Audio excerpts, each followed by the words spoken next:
Welcome to the Whatever I Guess podcast. Woo. I'm Mark. This I'm is Anthony. Oh, I'm Oh, yeah. sorry. Sorry, my fellow Hotman.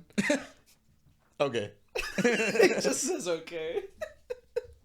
This is part 2 of episode 4, episode 5. Korra. The airbender eventually, I guess. Yeah. Yeah. She had a rough time. Yeah, we all remember that. Took her, well, what? How many seasons did it take her? Like 1. Took one? 1. I thought it took 2. Yeah. I guess it took we watched She Korra. had to become a master in the second Yeah. one. Yeah, okay, that makes sense. So We're talking about Korra. we didn't. I was about to say we exhausted Last Airbender. No, we got to move on. So we're in the sequel series. Not for in Korra. my opinion, but we should. No, move we on. we did not exhaust it. We could always come back. We will go back to it later. Probably have an hour and a half commentary on like episodes alone, like individual. We could. It's Maybe sad. one day. Yeah, it's really sad. Yeah, let's keep going. What do we got? We got. So, what did you think about Korra? I think as a whole, it was fine. Mm-hmm. Connected back to like regular Avatar. Yeah. Some discontinuities, I guess. Things that were like awkward for me. But I think starting out, it was kind of cool because like Aang was like, he was this. I don't know how to say it. He was very talented. Yeah. He just needed to like see the basics, and then he was very, very, very extremely strong, which was really cool. And then I remember like the first episode, she comes busting through the wall, and she's like, "I can already do 3 elements." Yeah. And I'm like, "Whoa!" Like, Yeah. we might be in for something with this girl, right? Fighter. She's also like super jacked. Like she's very strong, pretty tall, that stuff. So I was really excited to see where it went, and I thought at first, I remember the first time I watched that show, the first season, I was like, this is weird. Like they have like the old 30s radio announcers, but I liked it. Yeah. And I was curious to see where it went. Pace was a little slow, but like it caught up. I think it got more interesting. What about you? What do you think? I was, big fan of the show, so I'm like, Okay. love to see where this goes afterward. Yeah. I really liked Korra. I understand people's like, ooh, I don't really like her. She's too emotional, too impulsive. Like People didn't like that? people didn't like. Oh, well, okay, half and half, right? They're like, Okay. oh, it's tough, but a waterbender, What, like, yeah, oh my God. What- and that's great. Like that's. I hope we people get love that. an animated Kyoshi arc for 3 seasons or Oh, 4 man. seasons, and I want That you would be guys to great. tell me that how. would be awesome. Yeah, everybody's gonna be pissed at Kyoshi, or they're gonna love her because she's so badass. She's gonna be like, no, yes, and then you're gonna be like, wait, she's decisive. Hold on, I don't know. I think it's just because her flaws are more like out there compared to Aang's flaws, Yeah. and I think like that's more abrasive to people. What's a big Aang flaw that people bring up? He ran away from his responsibilities, but they're like, oh well, he's 12, she's 16, practically an adult, so they're like 16, 17, and they're like, she's dumb, but like she's acting like a teenager. She's literally a teenager. So Yeah, we didn't get then to she's see gonna the act dumb like of Aang. Aang was silly, but yeah, but silly near leads the end, into dumb. near the end, he was being weird, like Yeah. with Katara and stuff. So it's like he's becoming a teenager. Yeah, Of course, he's like conflicted. Yeah, His conflicted feelings. yeah, I don't know. Yeah, I think Korra was like annoying, but I wouldn't say that was a problem. No, I like her. That's her. That's what it comes with it, right? She's like, take charge, in your face, kick your ass. What do you think that she like was able to do that out the gate, like at 4 years old, 3 elements, Yeah. pretty decently? Yeah, super coordinated. That was interesting, right? What was your So what was the question? So what do you think about that? That she was 3 elements at the age of 4. Yeah. Some people were like, "What the heck? Why is she so good?" In my mind, it's like, I don't know, if you like, I work with like kids, I tutor and stuff, so some kids are like off the wall, batshit crazy, and they'll try anything to just like, if they think it's funny. And I just think that she was that kind of kid. She just was like, if she heard that all of her people in her tribe are all waterbenders. I'm sure even if she couldn't bend, she'd be going outside, going like, right? And then somebody's like, oh yeah, I was in this earthbending village. And then her mind was like, there's earthbenders? And then she just, mimicked whatever she thought. And then I'm pretty sure that's kind of how she figured it out. She just seems like that kind of kid who's so headstrong. Even if they weren't a bender, they would find a way to set that up, make that fantasy a reality. So, Yeah. how do you feel? I was like, oh man, that's crazy. But then, like, knowing the behind the scenes like production thing, it's like they only were told you got one season, and so they wrap it up in one season. So it makes sense story wise, like people's arcs and stuff, why it all wraps up in a season, and why they kind of needed to accelerate her growth because it's like, hey, we need her. We can't put all 4 elements in one season. She's pretty good at it when she's 16, 17. So good that she had 3 of them pretty good at age 4. So I was like, okay, no, that's excusable, sure. Because if you only had one season to tell a story, like one shot on the next Avatar, that's all you got, then, I feel like maybe they weren't sure if they're going to have more seasons of Korra. They were just going to do, quote-unquote, one-shots of, hey, here's Korra, here's the one after, here's the one after, here's one from the back then. And I think, like, that's what the Legend series was probably going to be. Okay. Yeah. Yeah, I thought, I think it's fine. I didn't feel like it was forced or anything. I thought it was a lot, but, I didn't think it was too much. So... I mean, if you think about it, right, like all the elements that she knows, they're like the kind that you can summon off of just grit. And like water is more of can you flow with movement, not necessarily like what's air predicated on. Like water is more about smoothness and knowing push and pull. Flow. I guess it's about flow, right? I think it's feeling. A bit like it's be the leaf. It's like kind of. It's like let things move you. Yeah. And I think then that's, move around that. Yeah. So that's definitely something she has a problem with. Because all the other ones you can just force. You can just force water. You can just force fire. I don't know if I'd say you force water.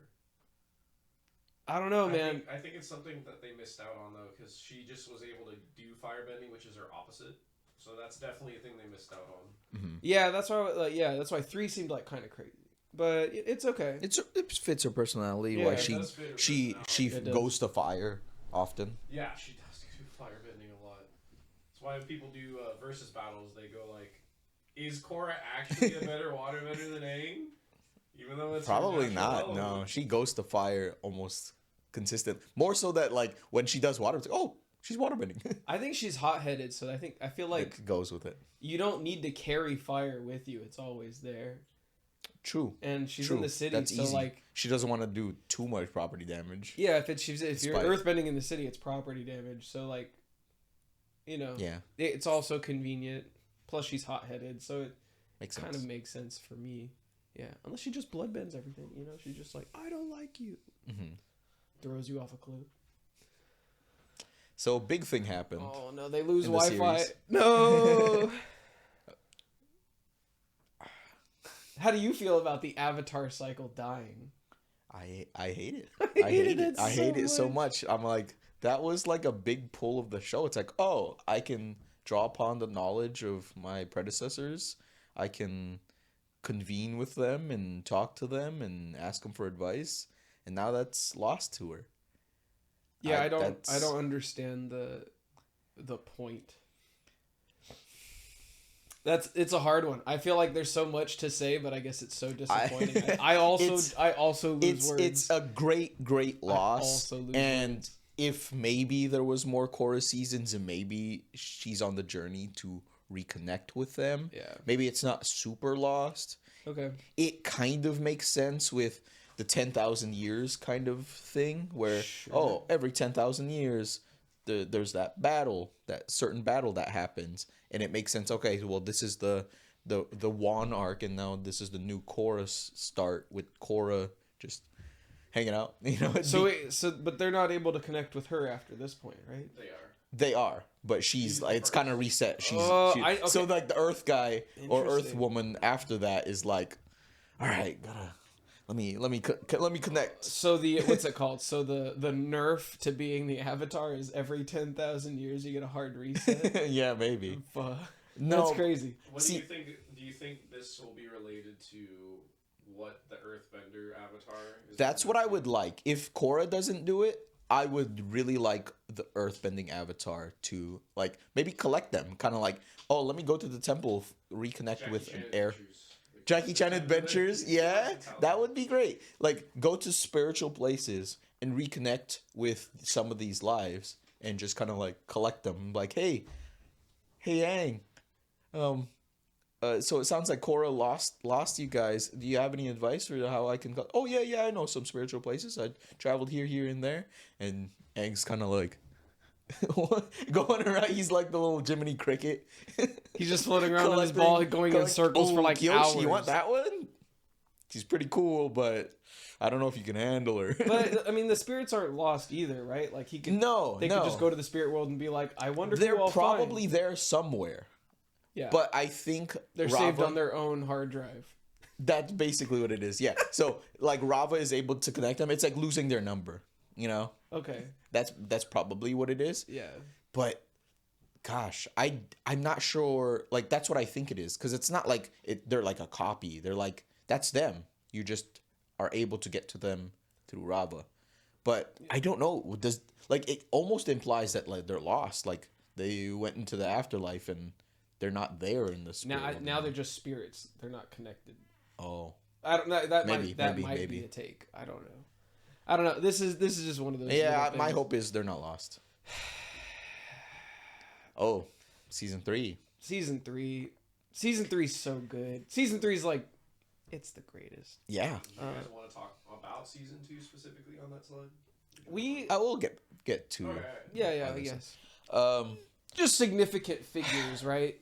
Yeah, there's the couple big bads. We'll get to the big bads when we talk about the villains in general. I don't later. know if I just don't remember or if I like totally didn't connect that Unalaq was a Red Lotus member. Yeah, it's I like Zahir makes a just in case you didn't know. Yeah. Who is who? Unalaq. I think Zahir makes a comment that yeah, like Unalaq was with us, but he went on his own egotistical. Yeah, go back Goal. a few arrows. Let's just focus on Zahir, I guess. But yeah, Okay, yeah. I said Unalaq, but my bad. Yeah. Yeah, so Zahir mentions that Unalaq was a part of them, but That he went makes on sense. on his own to do his own personal things, not related to the Red Lotus ultimate goals. Zahir, big Guru Lahima fan. Ilahima reincarnate or trying to be. You know, maybe. I loved Zahir. Zahir is so freaking cool. And it's weird because like I think we started to talk about this a couple days ago and I had to stop Mark because I was like, we should save it. Mm-hmm. How do you think he was able to like see his partner die and then like immediately transition? All right. He's like this like my whole life's been coming down to this moment. Yeah. My wife's just been bricking this whole thing for me. I know I could get there. How do you feel? It almost feels like he didn't really care about her, but like if he was that like dedicated to that philosophy, like he was probably, you know, that discussion that Aang had with Guru Lahima, where you can love who you want to love, but be ready to let go when the time comes. Yeah. So I think Zahir like learned about stuff like that, and he was like, I still love Pli. Like that doesn't take away that when she's gone that I'll be able But to she let her. is the past now. Yeah, she 1 second in the past. Bruh. Okay, so I have like there's like two things I want to bring up. One is I kind of connect it to when Aang is told to like let go as his final challenge is like let go of the people that you love. No, and I think it's like, you know, you're a little teen and he hears let go and it means like forget about him. Yeah. It doesn't mean that. No. No, it just means like detach yourself from like know that you can only control you, Yeah. and you can never be or control or expect 100% anything out of anybody. And I think in the show they even talk about like, oh, airbenders, they're known for like safeguarding themselves too much. They're always on the defensive. They don't strike. They're always like avoid and evade, right? So something like that. And I think it kind of ties to that. It's just crazy how fast it happened. I was like, that's gonna take a whole episode, and then like all of a sudden he just summons it, and I'm like, uh-oh, they're screwed. Yeah. Second opinion. Mm. Do you would you say that Appa can let go of Aang? I think it's a different Why mechanism does there. Appa get to fly? Because he's an animal, like more connected to the spirit. He's not human, so like in the same way, like airbenders of the past were just able to like cloud surf. Yeah. Like air bison can just do that. They're not tied down to. Is cloud surfing different than flying? It's similar. It's super similar. Like they don't. Is it the closest you can get? Yeah. Without like having loss. Goku's an airbender. Goku's an airbender. Confirmed. Yeah, I just feel like animals are just more naturally spirited, so like they don't have human emotions. They don't have like that human nature tying them down to earthly tethers, right? This one's weird because wouldn't your bonded human be your earthly tether? I guess so. But just because Maybe earthly might mean like money and like stuff, not like connection.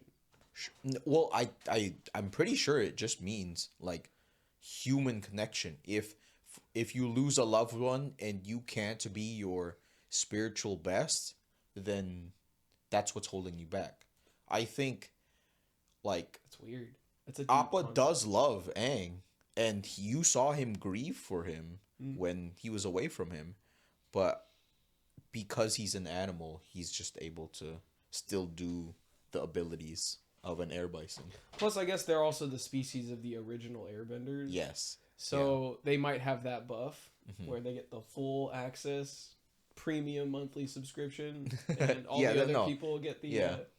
tier 2. Like in the almost like the same way a fish swims and a bird flies, air bison fly. It's their Yeah, nature. it's their nature. Like literally that's what they do. Yeah. Okay.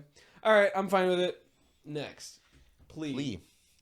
The return of combustion bending. I like this little curve you got there because Thank you. that she did something specific that the original Sparky Boom Man didn't do. She was able to curve her shots. That's I thought that wild. was amazing. That's I was like, wild. whoa, that's I crazy. still don't fully understand the whole What, combustion combustion bit. Like I bending? get it, and especially like knowing more about like us talking about Azula the last time. The whole reason she couldn't bend while she was in the ice is because she can't breathe, which is a huge factor for firebenders. Which makes sense why the firebenders chose to take down the air temples first. Yeah. Which is just like it had so many layers to everything that we know about the show. If So firebenders can't firebend without air, Uh-huh. it makes sense to get rid of the fire airbenders first. Oh, interesting. Yeah, Yeah. yeah. They're the That only. must have been an additional factor because I thought it was solely just because, the next Avatar is an airbender, so let's wipe them all out. I think that's what the show probably did at 1st, Mhm. but if canonically they're trying to say that you can't firebend without Yeah. being able So it's to like, breathe, even though they're pacifists, let's get rid of them. We don't want. yeah, they're the any things. They're the opposition. things that can just turn us off, and Yeah. they're also pacifists. They'll just do it because that's the only way to not kill them. They won't kill you, so I guess. they'll just shut you down. Sure, Yeah, sure. especially we'll get into it later, but especially because of people like Yang Chen. There's who- speaking of Yang Chen, there is some combustion bending lore that was dropped in there on Okay. how it works. There's like a chakra here, Right. and that's how they focus their energy through Chakra. this chakra point right here. Uh-huh. And it's interesting that you talked about breathing because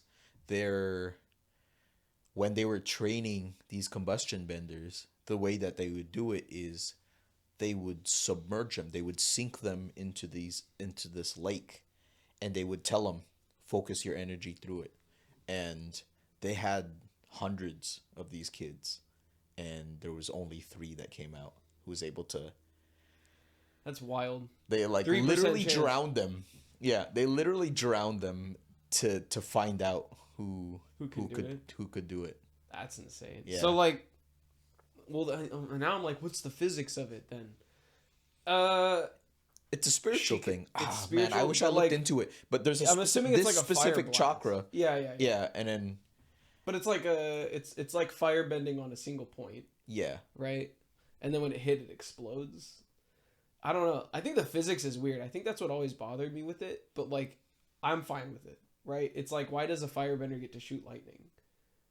I don't Yeah. like. To me, like, heat isn't necessarily Lightning. electric charge. the But, way like, I justified a it lot of was heat is like, you could say lightning, like on the heat scale. energy. Yeah. You know. The way I justified it was it's plasma. If if air is gas, if water is liquid, and earth is solid, fire is plasma, and with that lightning, Okay. the 4 states of matter. I for kind of like elements. that. Yeah, Honestly, I keep forgetting like lightning is plasma, or is it? I think so. Yeah, Okay. it is. To be determined. Yeah. But Plea, her death was amazing. That was the coolest hardcore death. Yeah, that was insane. That was like a million steps up from how Sokka defeated the first combustion guy, which the whole boomerang thing I thought was so wild. Like a boomerang from what, like 300 Over yards there, away, yeah, uphill. And you have to remember, this is the thing that bothered me as a kid. This is where my mind goes into like overthink mode. Is they're in a valley, right? They're in a valley. Let's just say that the wind doesn't flow well down there, so it's very steady wind, right? There's no curve thing that you have to worry about, like, oh, the wind is. You go up. That dude is above the valley. Once he gets above the valley, there's wind. I don't care if you think there's trees there, whatever. There's wind. Sokka had to account for that and throw it that far and hit a specific point on dude's head. He should just be like an assassin. A Yuan archer. He should literally with a way better skill set. Yeah. But that was disgusting. I never liked that aspect of that fight. Well, it was also a lucky shot. It was a lucky shot. Yeah, it needed to happen, but like, yeah. He wasn't sure if he could make that shot. He just got extremely lucky. He accounted for the wind. He did hit the math in his brain. He did. Yeah, he was like, hopefully this works. it's just wild. But dude, her death, I was like, did I think that was gonna kill her? Yeah, I thought that. Yeah. The guy, on the other hand, I didn't think it would mess with him that much. I thought he was gonna fall over and knock out. I didn't think it was gonna like fuzzy. that. It gets backed up when it gets hit, so that's why he exploded. If it's chakra based, yeah, I can see that now. Like, yeah, chakra exactly. gets He moved basically, around it's like more than a chi block. He like interrupted it. yeah, especially because the boomerang's also sharpened. I think. Yeah. So, ow. Please death. Well, I'm sorry, Plea, but it's forever in my mind one of the greatest deaths of all time in a show. Yeah, Suyin messed her up. Who else do we got? She had no choice. Minghua. You know what's Minghua. funny? First time I watched the show, I don't think I realized she didn't have arms. Yeah, I legitimately thought she had arms She's the whole time. cloaked. Yeah, she literally does not have arms. Yeah. Which is insane. I looked into her a little bit. She was born without arms. Oh, interesting. Yeah. Oh, okay. I have a coworker who has like it stops here. And That's how they were born. they were born like that. Yeah, Oh, so it's okay. very interesting.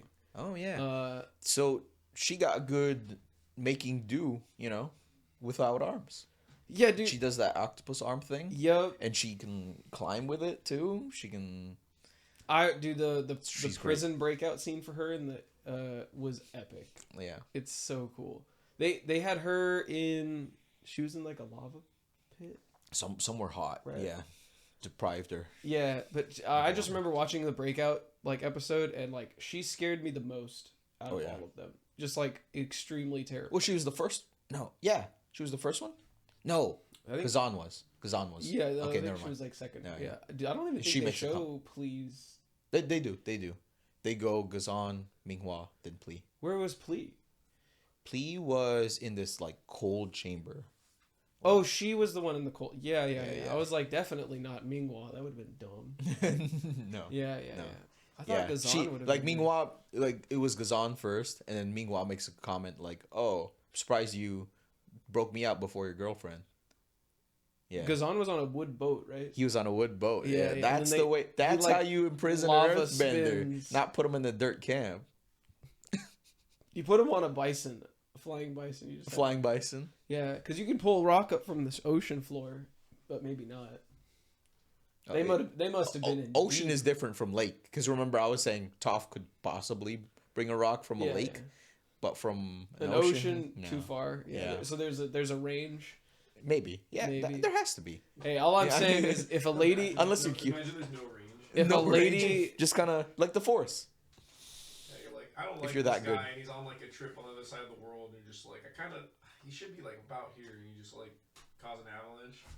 if in Avatar 1, if a lady in a prison without the use of her arms and limbs could, well, I guess she did when she wasn't drinking water or whatever, but if she could figure out how to bloodbend a rat, Yeah. I think that guy could have spent some time really, really extending Like doing the remote range. bending. Yeah, just like really going down and digging. Yeah. All remote bending. Yeah, well, no, like long range, super long range. Like imagine Like sneaking a Sokka rock, boomerang throw long range. sneaking a rock into your enemy's shoe, and then when they're over there, you just go. You know what's funny is like Flip 'em upside thinking down. back to like why didn't the people in the prison that water bent, like why didn't they like let one drop slip down their mouth? I'm sure, And then, like, like- the guards like stuffed it down their throat, like, time for water, don't move. Put a funnel on them, you know? They do the scene where they show the cup. Yeah, how do They make them drink through a cup. It is a cup. It is a cup. So, So it's like why didn't you just leave some in your mouth? But I think they did, I'm they sure think they like did a check. that happens all the time. They're like, drink it. If you don't drink it, we'll beat you up. Yeah, I guess Yeah. so. But like your saliva. That's why she's so, she's so skinny and, dehydrated, because that's She probably is. what they did to her. I didn't even put that part Yeah. Mm-hmm. together. Interesting. I want to rewatch the show now and see if she actually like plumped up from Maybe after not, being because in it the was cell. just right after. She's, Yeah, you're yeah, probably she's got literally no water weight, because I'm sure she couldn't do the Katara and, exercise a little bit and get some But if sweat going. If she is like an Omega level waterbender, I'm just assuming she is. But like let's say she's really strong, right? Yeah. Which maybe she has some technique where she absorbs water back in her body so she's not dehydrated at like a healthy rate. Probably. 'Cause But that'd be like, kinda cool. if she was doing that was just to keep her alive. She did not have enough to do anything like with it, Yeah. right? I mean, but also like she was in a very hot place, so if she could muster up any of it, evaporate so easily. That's insane. Yeah. Next one we have Gazan. Gazan. I think we talked That about was an Gazan. awesome. It's like Breakout. what was that? He just threw 3 rocks. What was that? Zahir comes in, throws in 3 rocks, and it's like, what is he gonna do with that?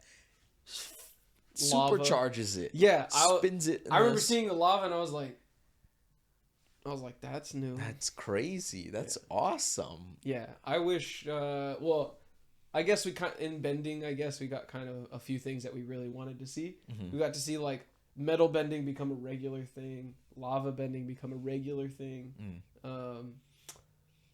There was like a Avatar D&D I wanted to do. They did like a Kickstarter with like the Avatar thing, and I was like, I want everybody to kind of create their own like bending Bender. style if they want. It has to make sense. So I think Jay was gonna do like glass bending.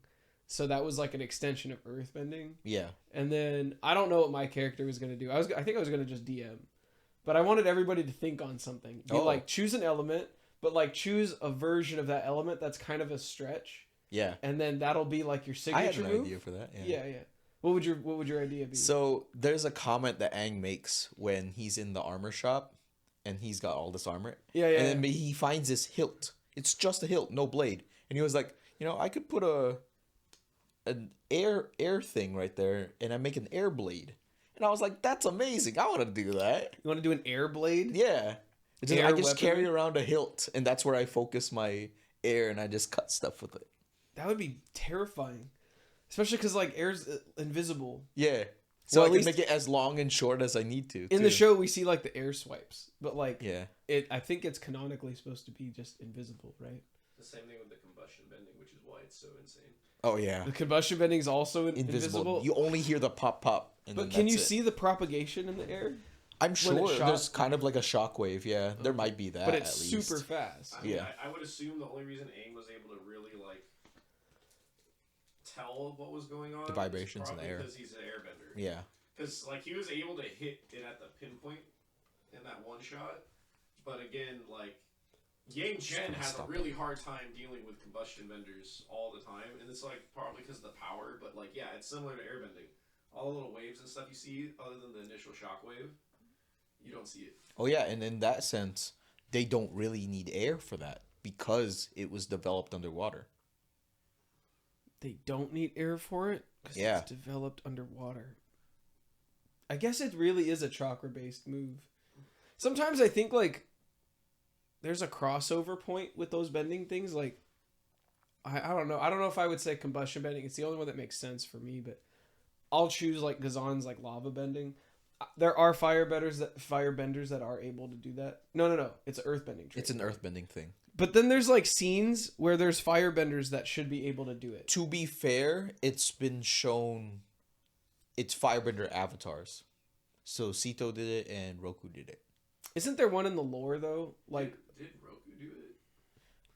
yeah, because Roku split. I think when he did the volcano thing. Yeah, the volcano That was when he airbending. blows up his own temple. That was, He just cools it. No. When he Oh yeah. At In Roku's the temple. The first time he like melts Roku the whole temple down. possesses Aang's body. Avatar form. Yeah. Here's my logic though. Is like I think earthbenders do specifically lava bending, and I think firebenders do magma bending. Magma comes from like the heat of the earth. Lava is like when it's outside, it's cold. It's Probably. cooler, so it's Sure. not as intense. But like Sure. magma's like 2 or 3 or 4 times hotter, I'm willing to accept and that. it's way more fluid. Yeah, How I and I think those are crossovers with bending. Like I think probably if, yeah. if you just have that genetic trait, I Yeah. think you could kind of take one into the other, I was gonna but bring not that up fully.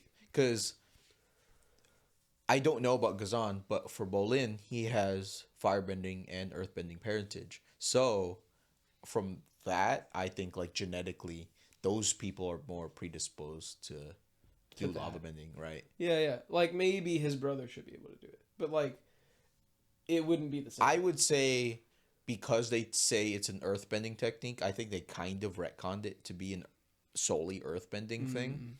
Because I think, at first they're like, oh, it's firebending. But when Korra came around, they called it earthbending. But yeah, if you have firebender parentage and earthbender parentage, you're probably more likely, if you're an earthbender, you can Wasn't- lava I bend. think I will say it makes sense though that it's earthbending because it's just the state Molten that earth. is in. Molten earth. Like waterbenders do it Yeah. all the time. So like, why wouldn't like an earthbender? I would imagine be harder because it's harder to put enough energy in to melt like minerals than it is to do water. Exactly. So That's kind of why I think like you have such a hot fire, you could deal with like hot rock, Oh, yeah, yeah. or In you the same could way heat rock and that- then carry rock with the heat. Oh, right. Logic. In the same way that waterbenders and earthbenders can both manipulate mud because it's sort of like a mixture. So Yeah. an earthbender manipulates the rock, but it's hot. But then a firebender should be able to manipulate the heat that comes off. I don't think magma is considered a plasma, is it? No, I think it plasma wouldn't be. is, and I think it's that's the- why they like whoever is in charge of the lore or whatever. Yeah. Like that's why they decided to make an earthbending technique because they're Gotcha. like firebenders can't really manipulate lava. Yeah. You know? And what about the firebender before Yang Chen? Sito. Yeah, Sito. Wasn't he like doing the whole magma? Well, that's what I'm avatar? saying. He's also an avatar, so Yeah. But he didn't do the avatar no, but state to do that, right? you don't need to go into avatar state to do other elements. No, I know that, but I mean like the quad volcanoes. Well, Yeah. actually, that might be an avatar. Maybe That might be avatar state level. level thing. Yeah. Yeah, Nobody but you don't casually need- walks yeah. over to 4 simultaneous volcanoes to make them erupt. Yeah, wild. All right, Unalaq. How did you feel about Unalaq in general as a villain? I thought it's interesting him being Korra's uncle. I mean, he was like bad news from the beginning. You could kind of tell. Yeah, he seemed just too. Well, he was like too perfect to be the enemy. Like he's the perfect mold for the enemy. And like, I feel like most audience would have been like, Korra's being so dumb, trusting her uncle so easily. But it is her uncle. Yeah. So like, I don't know. What did he do? The spirits? Yeah. So And he then he wanted. had the crazy ass kids. Yeah. Korra's cousins, the twins. They're funny. I never understood Desna. Bolan's reason to even date one of them. I never understood. Eska? Yeah. 'Cause she's hot, I guess. Is that? I guess in the show, I'm glad I can't tell because they're cartoon characters. Yeah. I'm like, I can't tell. No, but like her vibe, she's Oh. voiced by Aubrey Plaza. Like they kind of like That that kind of makes sense. dead-eyed emo girl. Yeah, like people are into that. What? Yeah, people love that attitude. People love that. I attitude. guess, dude. Oh my god. Yeah, I guess that's why I didn't get it. I was just, I don't. You don't love that. I don't attitude? vibe with that You at don't, all. You don't like that? No, if you're predicated on not showing anything, then it's like, See, I can't read anything. that appeals to me a bit because I'm like, oh, when she does show emotion, it's a rare treat, you know. I guess so. But then she's crazy. So. How's your day? Great. You know, but then if I ask, how's it? That's pretty good. Yeah. I was like, oh, wow, you gave me that. Look at, she's showing herself. Yeah, she, you know, So, she's too opening many up, layers for she's me. opening Too many. up. I just want to know where you're at. Just wear it on your sleeve. Yeah, that's fair. Yeah. How did you feel about the batshit crazy spirits going around? Ah, wow. Because he's the one that let him out, and then he's also the one being like, "Look, Oh, I look, you saved the can day." spirit bending. Yeah. So I guess that's a water bending technique, spirit bending. See, okay, I would agree with you, but I recently watched something about how firebenders were able to use a technique. Only firebenders. What's this? Well, no, okay, I shouldn't say only. It's a firebending technique to read your chakras.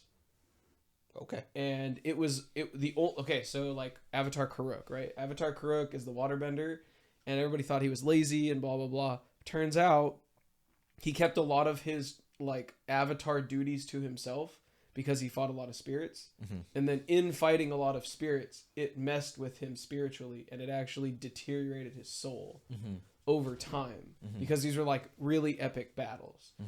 And he was like, he had seen a bunch of doctors and all these things from different places around the world, and they were all like, oh, there's nothing wrong with you.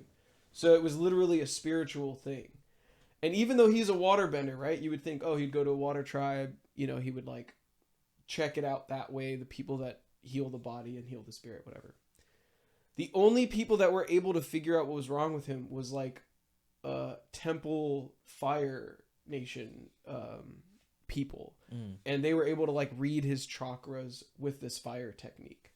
And they were able to figure out that his soul was like fractured. That's awesome. And every time he fought like a new spirit, it would fracture it more, and it's a permanent fracture, and it deteriorates.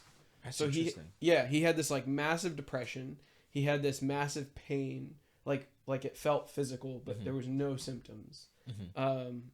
And like nothing would show either. He just had like his life got very, very shortened because of it. But yeah, firebenders were the ones that figured that out. Interesting. That reminds me of like when Korra had amnesia and she got to those fire sages, and they were able to like read her. Like they did some fire healing, and I think they were able to talk about her chakras then. Yeah, which is cool. Now I'm curious if all of them have that, right? Like, if there's water healing and fire healing, maybe there's earth healing and air healing. Well, there definitely is earth healing. Let's like those the hot people rocks. that live forever.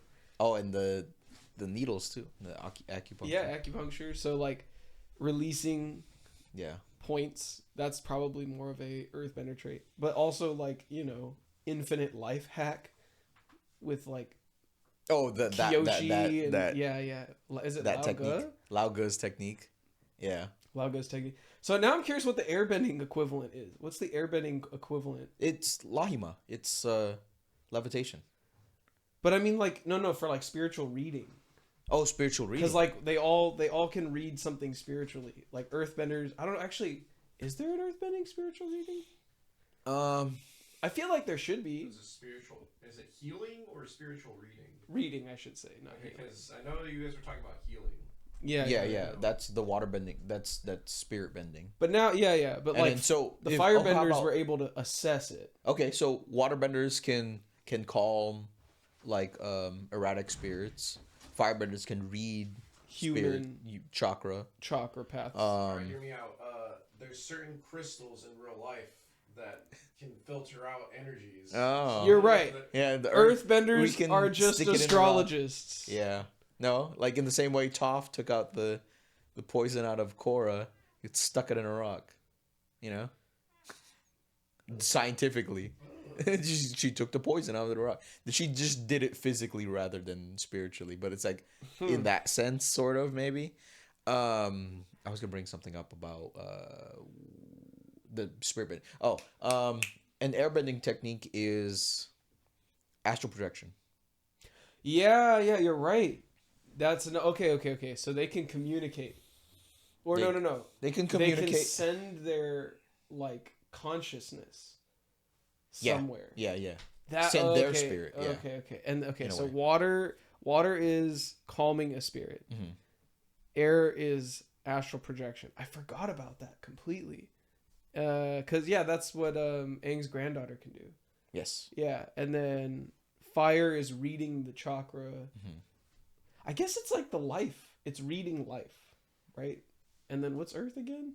Or do we not know? We don't have We don't earth, know. spiritual earth. Crystals. Crystals. They gotta be. Look, honestly, that would actually make sense. Yeah.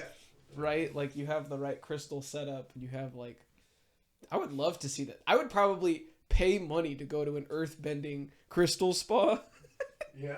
and just wither away for a day. They have that hot rock massage in real life, so it's like I'm sure there's. Yeah, and then also mud. Don't forget. But what Clay and do you stuff. think it would heal? Like well, because It's the muscles. water heals. Right. So Well, no, how it does it heals the relate actual- spiritually or chakra? Yeah. Or But with chakra? does water heal the human spirit?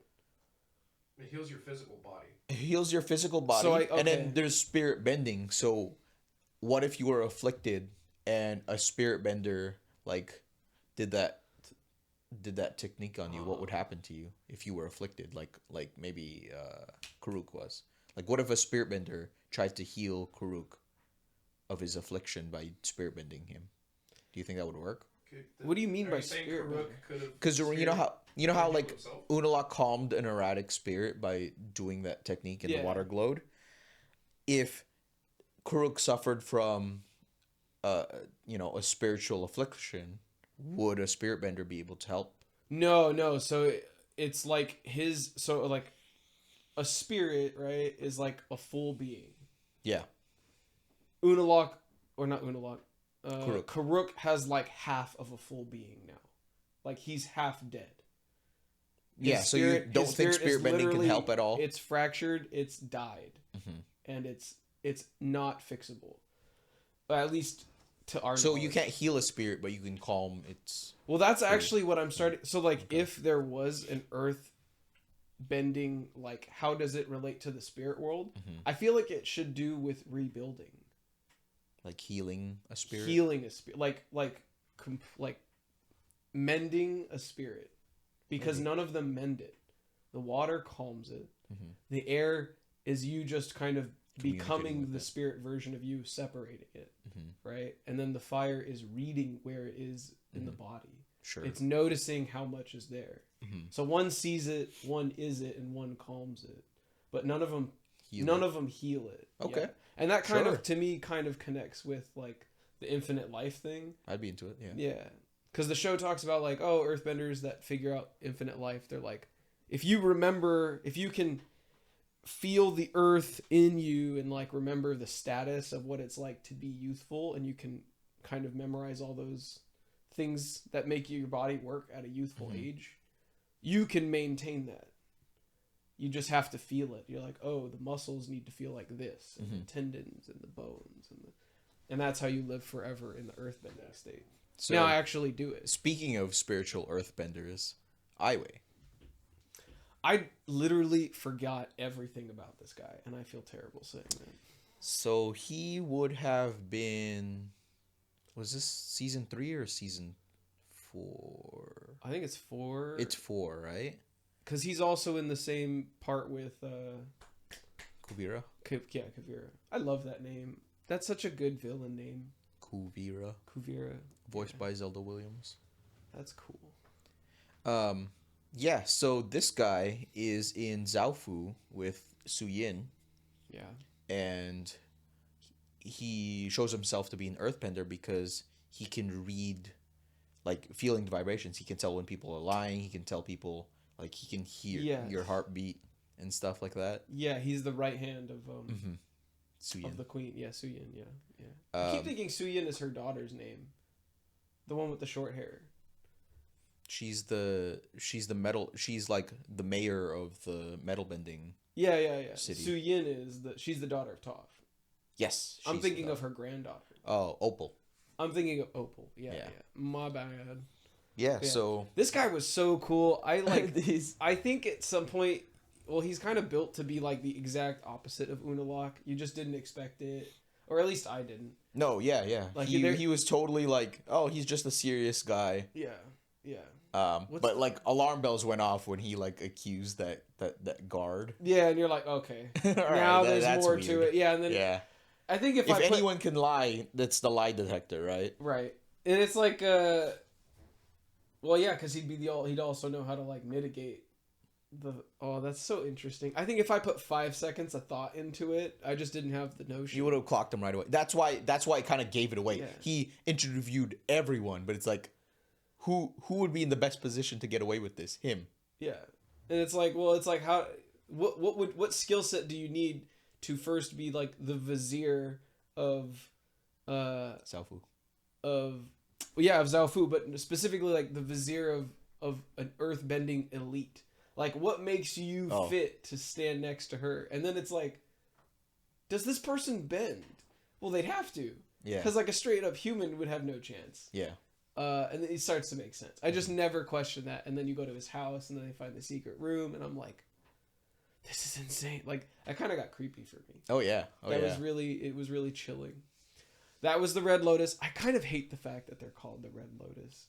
I don't know it's why. in opposition to the White Lotus. I know. Because It's just like, hey, we're get your own. we're true balance. White Lotus is too favorable of the Avatar. We want true balance.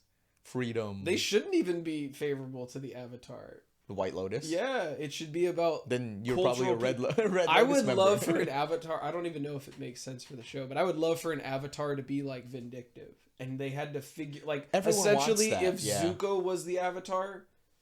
So you want a Kyoshi? Well, Kyoshi wasn't evil. Vindictive isn't evil. Well, no, sorry.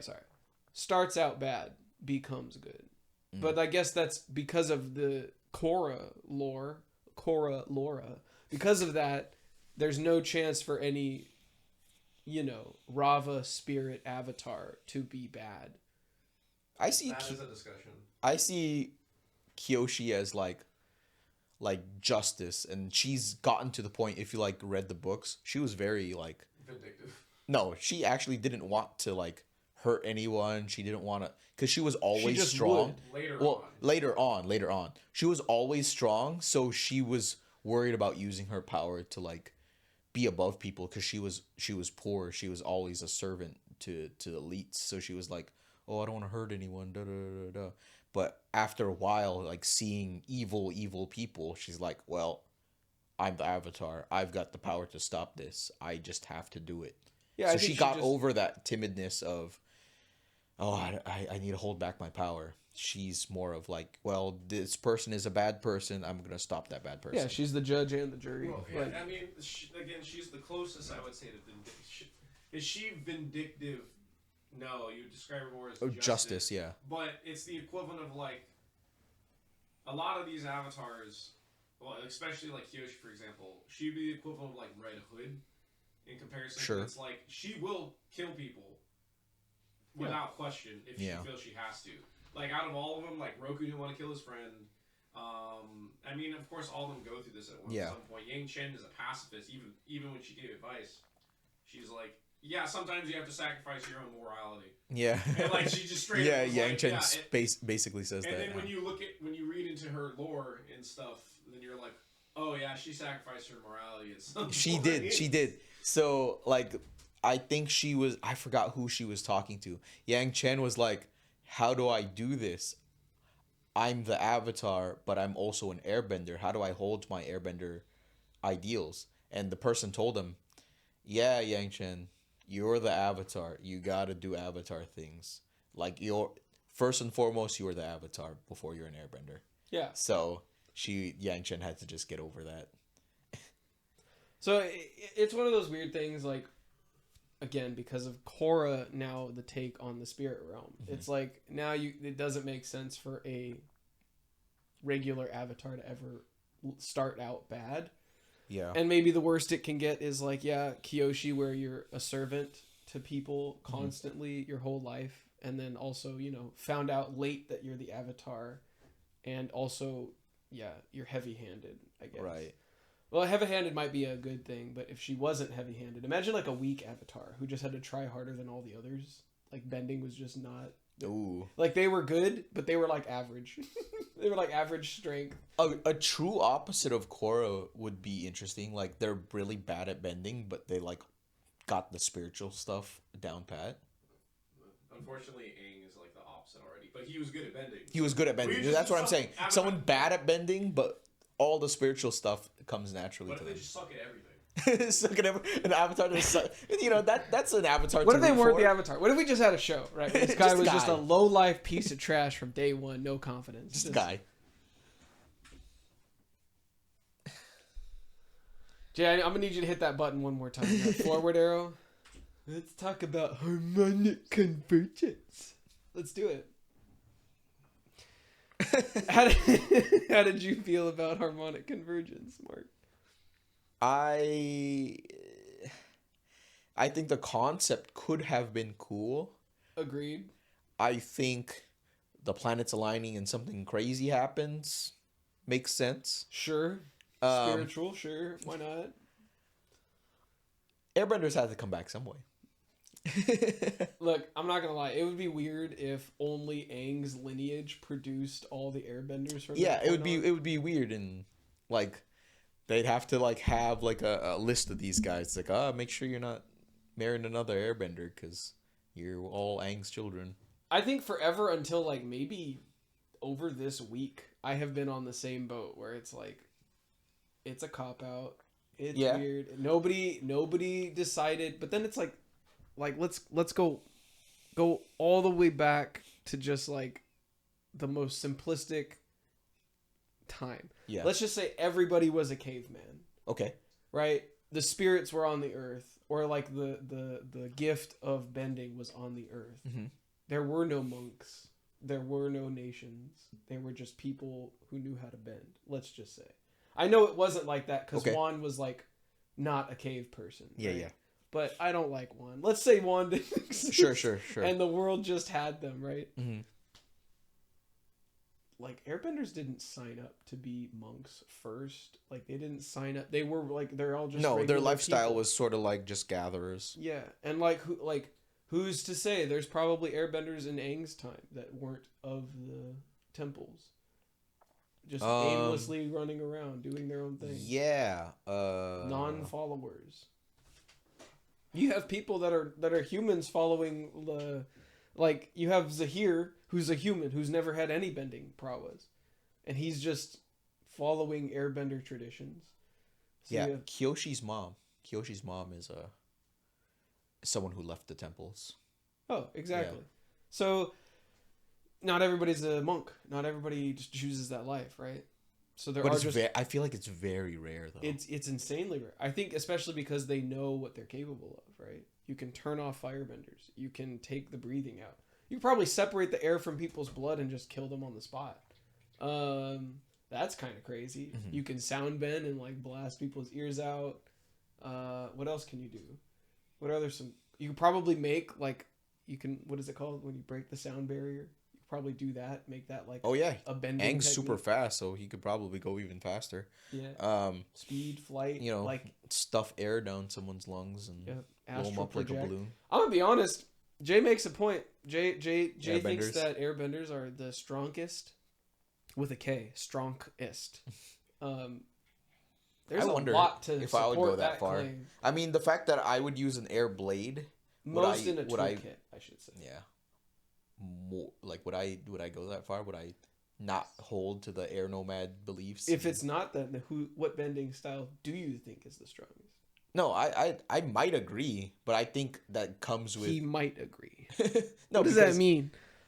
Because it's like I'll agree with Jay's point where like air can do some nasty stuff.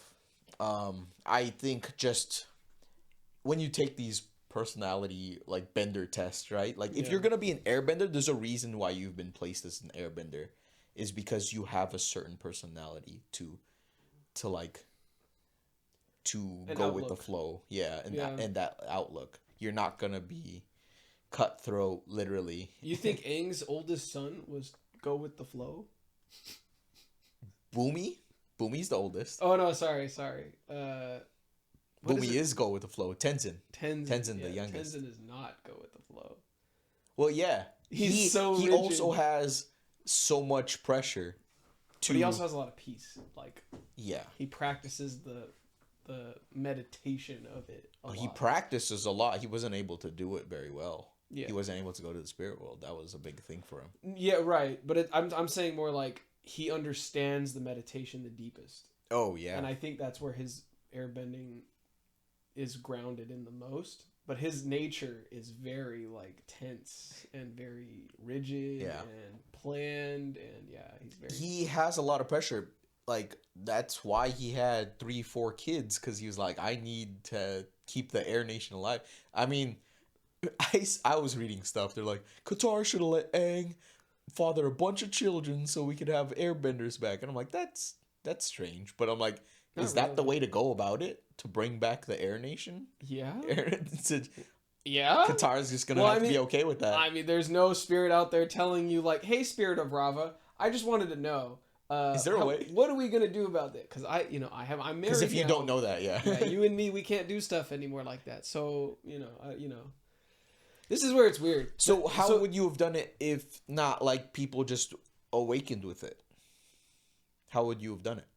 Well, I guess that's the simplistic part is I think it was just procreation. Aang is gonna be the lineage And then of everyone every would have been Earthbender. blood related to Aang? Yeah, that's kind of cool, right? It's like the good version of Genghis Khan. Sure. But like, the more I think about it, the more it's like, well, now that the Earth's back to this reset point, the harmonic convergence, it's as though there was like a hard reset. Sure. And the natural amount of airbenders are back. Yeah. And it's weird, but like I think in a that's fine. stupid way, I'm okay with I it. really wanted the airbenders to be back, and I didn't want them all to be related to Aang, and I thought that was the best way to go about it. Yeah. I think it took this long for me to consider it a good idea. But I think it's because I'm so. They I just want them should all... have kept it to Eastern mythology and storytelling rather than the more traditional Western good versus evil. And I think that was the tipping point where it's like that's why a lot of us don't like that. That you did, so you don't like. What do you mean? What do you mean? Well, we all know that we're talking about like. So in Korra, the spirits, they brought back the spirits. Now they what? went into the lore in the second season of the first Avatar and talked about, what makes the power of an Avatar, right? And that was, they introduced Rava.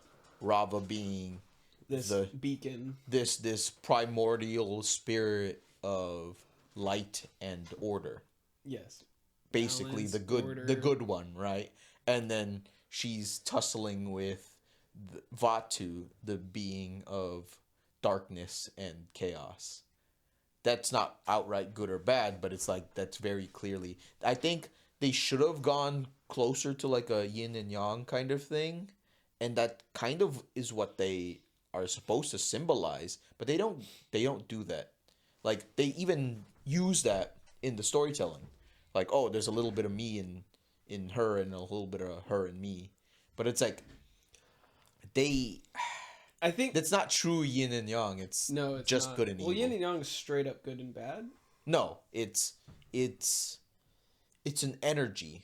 So like if feminine is yin and masculine is yang, it's not two opposing forces. It's A duality. a duality that has a little bit of each in the other. Yeah, and I know they tried to do that, like, oh, harmonic convergence, who wins the fight? And then Yeah, the other no one is really nested. wins. It's always a balance that you have to keep.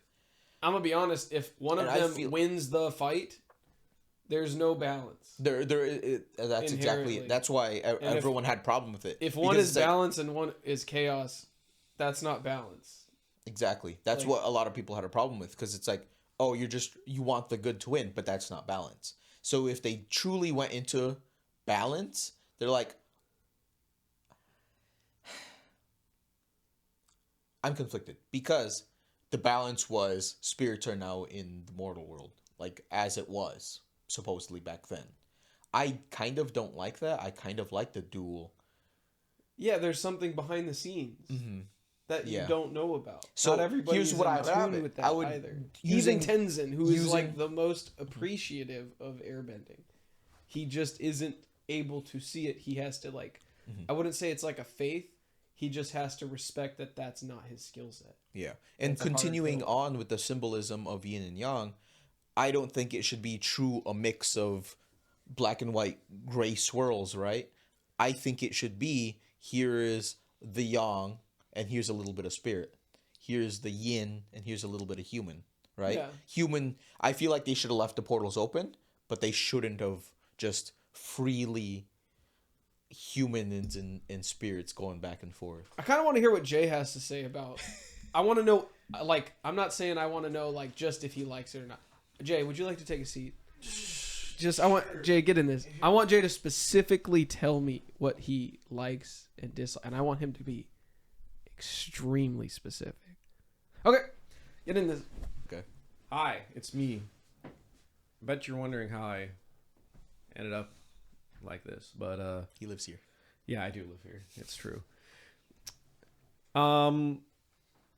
I guess the first thing I will say about all this stuff with the spirits and everything is Mark made a lot of points. You're going to hear similar things to what a lot of people have said about this in the community. There have been some apologists lately that have been going like, well, maybe it wasn't that bad. You know, I don't really have a problem with it. Well, I'll tell you, I do. I have a problem with this. The spirits, like they said, should have been in the background. Anthony made a great point. It's more fun. It's better when there's things going on behind the scenes. Like you said, there's a little bit of each in each area. The spirits can interact with the human world a little bit, stuff like that. The humans, what they do in the physical realm impacts the spirit realm, which allows the spirits to come over when it's the thing, like when you're in certain areas and stuff like that.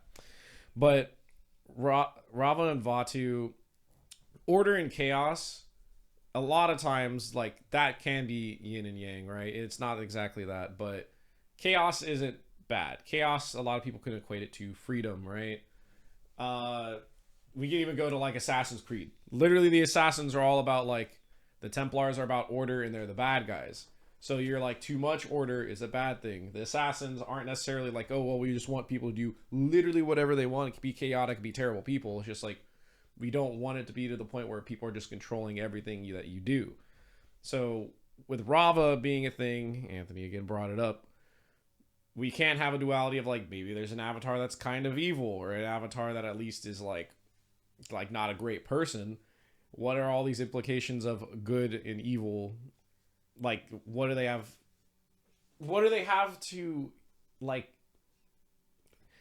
what do they have to impact on anything when it comes to like the characters or the story? Is Korra and all the avatars, are they, no matter what, inclined to be good? And They even call them evil spirits. yeah, they How call does them that make you feel? the spirits. It's like, now it's like with Heibai, it's like it was just like a evil guy in No. the spirit world at the No. time in the, like the first Avatar. Of course, they didn't think about it. It's like, no, Heibai was pissed because you're destroying Heibai's forest. That's it. Heibai is both versions. It's a panda and the whatever Yin and yang, like, yeah. thing it is. The creature. Yeah, like whatever Heibai is. It's like you took a lot of nuance out, and a lot of times in these kinds of stories and magic systems, it's better for you to leave things to the imagination and not to explain everything. Like a conversation that you guys have had and then people talk about is like, well, you're like, is Ko evil? Ko the face stealer? That's my It's other like, point, yeah, it's like, it's hard to tell because of just the nature. Is like, is he doing it because that's his nature? If that's his nature, is it evil? That's why you can't apply these kinds of things to things that are like to animals, let alone like spirits that are just things that exist. Like, morality comes from like humans. So the fact that spirits now have like this sense of morality that they also don't have direct control over, like season 2 had a lot of problems. And the worst part to me is that the spirits were not really used after season 2. They were like, yeah, the spirits are around. And that's it. They didn't do anything. Yeah, They didn't do anything with the spirits being back. They had no purpose in being there. In fact, the next Avatar, part of his thing could also just be like putting those things back where they came from, or so help me. Yeah. Like we don't know what their plan is, but like they literally just the spirits have no effect on the show at all after that, and it makes you wonder what was even the point of doing a lot of What are it. you talking about? Spirit lasers. Yeah, spirit lasers. Juan was fine, and that origin was fine. I didn't need to know it. They retconned some of the lore, or they at least complicated some of the established lore. And it's just, they didn't need any of it. They didn't need any of it. There is no balance, like Anthony said. Vatu just has to lose all the time, otherwise we will be unironically plunged into 10,000 years of darkness. What does that even mean? What does that mean? Is it just like, what does that look just like? Darkness. It's just the dark. Twilight realm. Like Nighttime. Like here's Zelda. another question. So if Vatu wins, and Rava's been winning the whole time, like you said, does that mean that we just have 10,000 years of like evil Avatar potentially? Is Vatu just able to go into the world and just take stuff over? Like with Unalaq becoming the Dark Avatar and then him going into the physical world, it's like if humans can just walk into the spirit world through the portal. I think they do mention in the show that maybe they aren't able to, but it's like it doesn't make a whole lot of sense for the spirits not to be able to walk into the physical world either. Yeah. And it's like Rava didn't have to depend necessarily on Korra after defeating Vatu 10,000 years ago. Rava could have just left, but I guess maybe she just chose to stay with the Avatar. So if that's the case, and she just leaves herself in like a weakened state the entire time, it's like that's weird. So I would assume that she needed to have a vessel to go through and do all those things. So, I mean, maybe it could have been compelling if Vatu did win. And then we have 10,000 years of darkness, but it's actually just, there's an evil Avatar, and then everyone just kind of teams up on the Avatar all the time. Ooh. Like, that wouldn't be the most, like, 10,000 years of darkness. It's like, you're the dark Avatar and people fight you all the time. It's like, I don't know if that's 10,000 years of darkness exactly, because it's like... kind of cool, right? Then the whole world has to come together to start fighting avatars. To fight the Avatar for 10,000 years. Yeah, and the that thing would actually be a cool. Like the world doesn't change, and they're like, we're in 10,000 years of darkness. Yeah. Like, wait a minute. Yeah, it's like nothing's changed. They turn it What's into wrong? Comic book villain. He can't win. If he wins, he'll snap, and then half the people. If Rava winning doesn't mean everybody on the planet is good now, then Vatu winning shouldn't do the same thing. So like even the show itself, it doesn't make sense. Some of those statements, it doesn't add up. It literally grinds my gears so much that they did all of that in season 2. And the worst part is, I don't think Korra as a show is even that bad. It's literally just season 2 that completely jades me towards a lot of the series. It goes back, retcons and rewrites some of the things in the first series, which season 1 didn't do. Season 1 didn't really do anything to the first series. Like there's some hints and things and like callbacks, but like there wasn't any like major lore changes. Season 2 is the main problem. I liked season 3. Season 3 was great. Season 4 was fine. It was good. Season 2 just Dude, can we just say like what they should do, since the spirits didn't matter and everything like that? They could have been like, they'll be like, oh yeah, so all the stuff that happened in season 2, Korra woke up. It was a dream. Going into the spirit world, the first Avatar. Well, I mean, the first Avatar I can say. Going into the spirit world, evil and good spirits, Mecha Korra, Kaiju Korra. No, what are you talking about, Korra? We have to go stop these Red Lotus members. It was a dream. Udalak walks in with hot soup, and he's like, "Are you doing okay?" Yeah. He's like, wow, that was a nasty illness he came over with. Wait, what do you mean? No, I'm not gonna. Wait, you put that boulder down, Korra. I'm not doing anything. What are you talking? That'd be great. But then Udalak's still a Red Lotus member, so that'd be funny. But Yeah. That's about it. Korra, she gets a bad rap. A lot of the characters do. That's a lot it's due to writing, but like, I will never forgive you, writers, for what you did with season 2 in the lore. I don't care. Again, all the apologists out there, you guys can suck my left toe, even though I'm pointing at my right toe. Don't. We can look back at certain things, kind of like the prequels with Star Wars. You know, it was fun. There's a lot of things to meme about, but one thing I will not say is that it was great writing and world building. It definitely did not help. So season 2, Korra, disrespectfully, go PG TV rating yourself. You heard it here first.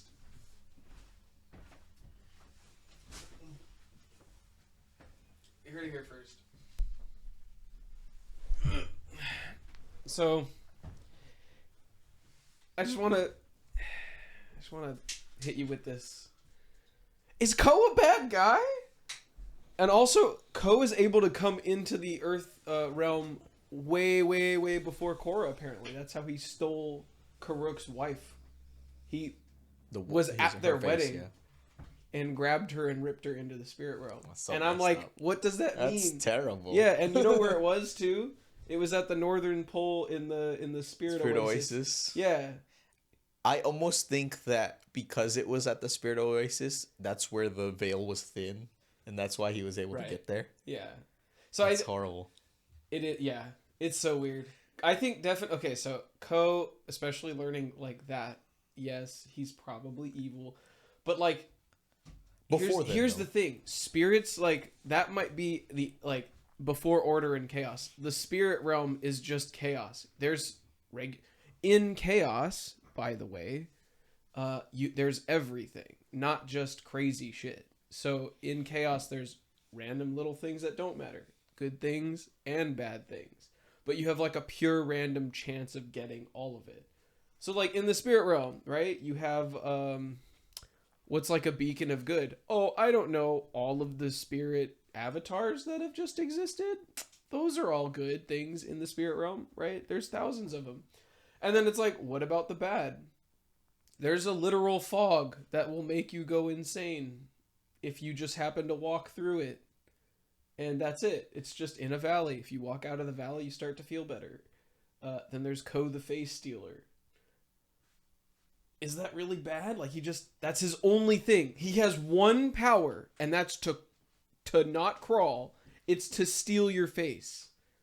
So whether he does it because he's bored or because it's the only thing he can do, the only real interest he will ever have on this planet, because he has nothing to bargain or barter for, is to collect. Yeah. That's not his fault. Wherever he spawned from and however he figured that out, that's just what it is. Mm-hmm. So, yeah, how do you feel? I agree with that. If that's like what you were built to do, yeah, then that's all you can do. Yeah, what if you're the mist that makes people go insane, and all you're really doing is just looking through their mind, and you're just let's go. This is the life that you've lived. Oh wow, and it just messes you up. Yeah, that's the spirit realm, right? I mean, I could even go as far as to say like, oh, well, that's just human nature. Humans just explore and take resources. That's just human nature. That's natural. Plants scream. We can't hear it. Yeah. It's similar to that. When people say, like, what humans do is unnatural, I'm like, aren't humans part of nature? I feel like that's natural, right? I saw this documentary, or someone related this documentary to me. I was reading about it online. Basically, like, does the Earth really care about the humans messing it up? Because even if we pollute everything, even if we mess up our atmosphere, we'll ruin it for ourselves, and it'll just restart again. You know, can are we really gonna mess it up? Like, we can make it unlivable for us, but eventually it'll reset and it'll go back to sustaining life again. I kind of Without agree. us. The only difference for me is like, let's say we had nuclear war that just deleted life. Mhm. If we deleted life well enough, everything that we have is gone. It might come back, but like, we have the actual technology and power to like get rid of all of it. At least all the stuff that we see and that we know about. Mm-hmm. Maybe all this, the thermal vent stuff might not be there, or might still be there. But Yeah. like, all mammals gone in a flash. I don't know. It's weird, right? Like, how did that relate to this? Oh, I'm I like don't know. losing where that connection was. I don't know. The chaos reset something. Oh yeah. So I don't know. Like, I don't really like the fact that the Earth and the spirit realm are connected either, because that kind of gets rid of a whole Avatar feat of projection, Yeah. or a Airbender feat of astral projection. Mm-hmm. And I don't know. It's weird. I didn't really like season 4. Like, I liked the conflict of season 4 as well, with like what was going on with Kuvira and the earthbending like cities and whatever. Mm-hmm. I feel like the whole spirit part was so forced. They couldn't just have technology create lasers. They had to have spirit lasers. Yeah. I was like, where did that come from? The technology is progressing, and who knows where we'll be time-wise when the it comes next to the next one and one after that. Yeah. You know, I was going to mention when you guys were talking about like a dark avatar, and like, it'd be interesting if somewhere in the far future it'd be like it'd just be Star Wars basically, but like, Actually. yeah. Imagine how that fight would go, right? You have the Avatar and everyone else, right? So the Avatar, let's just say the Avatar is like in the know. So the Avatar deletes all the air in the area, except for the air that they're breathing. They have their own way of getting it. So firebending's off the table for everyone. Yeah. Including the Avatar, right? Or maybe not. Maybe the Avatar can. So there's no firebending allowed in that fight.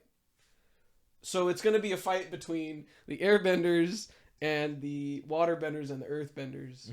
So maybe, I guess, firebenders could be there. It's just going to be such a weird fight. Yeah. It's going to be such a weird fight. There's going to be spacey kinda so thing. much blood bending. So what they should do, they should go back and just kind of animate some of the stuff that we've learned through the comics and the books, you know? That I think would be cool.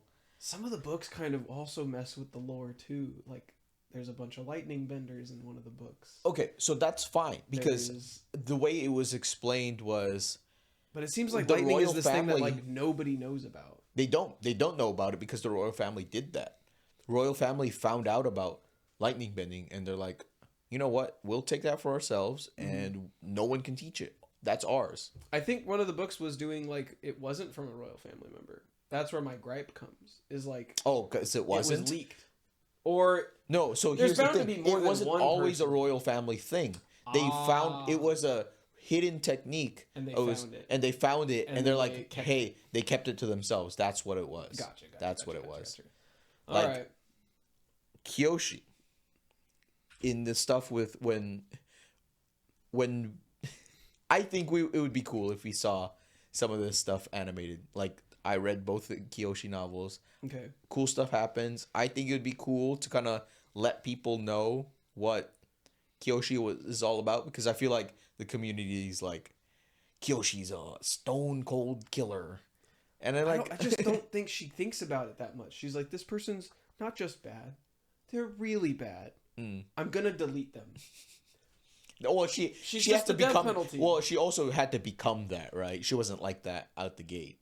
No, but I think having a life where you're on the way low of things, I think being that decisive is kind of like a possibility. Where you have to be like black and white, like yeah. Plus, I don't know. If you kill a person, you don't worry about the problem.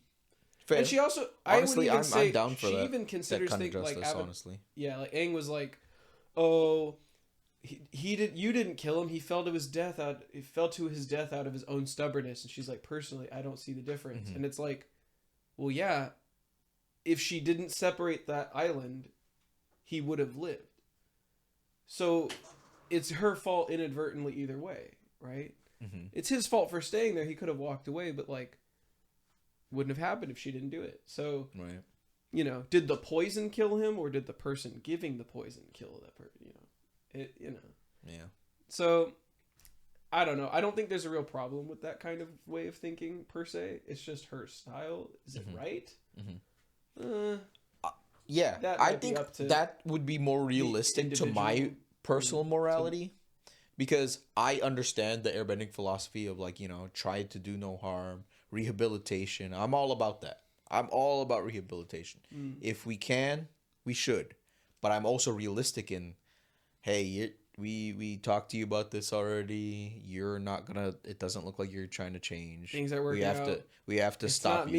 me. Yeah, it's you. We have to stop you now. We have to stop you now. Yeah. We tried. We tried. What else? Do you think Kyoshi's tough enough? Do you think she's... Oh, for sure. What is that even a question? No. This is more of her resume. She's a cold-blooded killer. She is tough enough, and she creates islands for fun. Yeah. And also, she doesn't move the island with water or with earth. She moved it with air. She cut the valley in half, whatever way she wanted, and moved it with air. She used some lava bending to separate the plate Yeah, tectonics. sure. and- She did. She did. She's so good at that. But she moved it with air. It doesn't make sense. She took the harder route, unless air is just stronger than we think. Do you think she just did multi-bending at the same time? Probably. That's something I was curious about. She used Can it as you a turbo. multi-bend when you're not in the avatar state? She did use the avatar state. She does the eye Oh, shine, okay. and then But she... just as a lore thing, can you multi-bend without being in the avatar state? I don't think it's ever shown. Interesting. I never thought of that. I don't see why not, but that might be... Because every time I That might be the thing. see an avatar do several elements at the same time, they're always in the avatar state. So I'm like, can they do it without it? I think you have to pull on Rava. Yeah, that would make sense. You're allowed access to all of them, but to combine them, that would make sense. And then you see the opening episode of Korra where she's doing them all, but she has them all separate. Yeah, There's like no time between them, so but she's doing one after the other. it's discrete. It's like exactly. one. It's not like smooth all of them at any time. That would be devastating if you could just whip that out anytime. Yeah. Imagine I'm throwing a blast of fire at you and simultaneously ensnaring your feet In Earth. Yeah. That would be at the exact same time. At the same time, yeah. no. The rock below them is turning into lava, so you're burning on the bottom, and then I'm drowning you on top. That'd be terrible. At the same time, all the air in the vicinity around you has been taken. And that was just for flavor. Yeah. So the fire, when it gets to you, it just immediately extinguishes. Pretty much. I would say Kyoshi's story is probably the most interesting of the predecessors, and I think I would love to see. Yeah, definitely. I think she's complete. a huge fan favorite. That's why she gets all this lore. Yeah. So yeah, if they wanted to do something like that, I think an animated Kyoshi's novel would be pretty cool. Kyoshi gets plenty of love. I want to see Karuk. Karuk, you want to see Karuk, yeah. Karuk Just would probably be because the I wanna most see certain epic. things. They should just make Karuk as an Avatar series, and then just make it a more mature one, and just make it like not exactly grim dark like 40K, but just be like he's just like having the worst time ever. So just make it gritty. Might as well. Yeah. The dude has I think he has the most impressive Avatar feat, because when he's fighting Father Glowworm, and he essentially nukes Father Glowworm back into the spirit world. They're like, yeah, so I'm trying to remember exactly what they said. Was he happened. spirit bending to do that? He nukes Father Glowworm.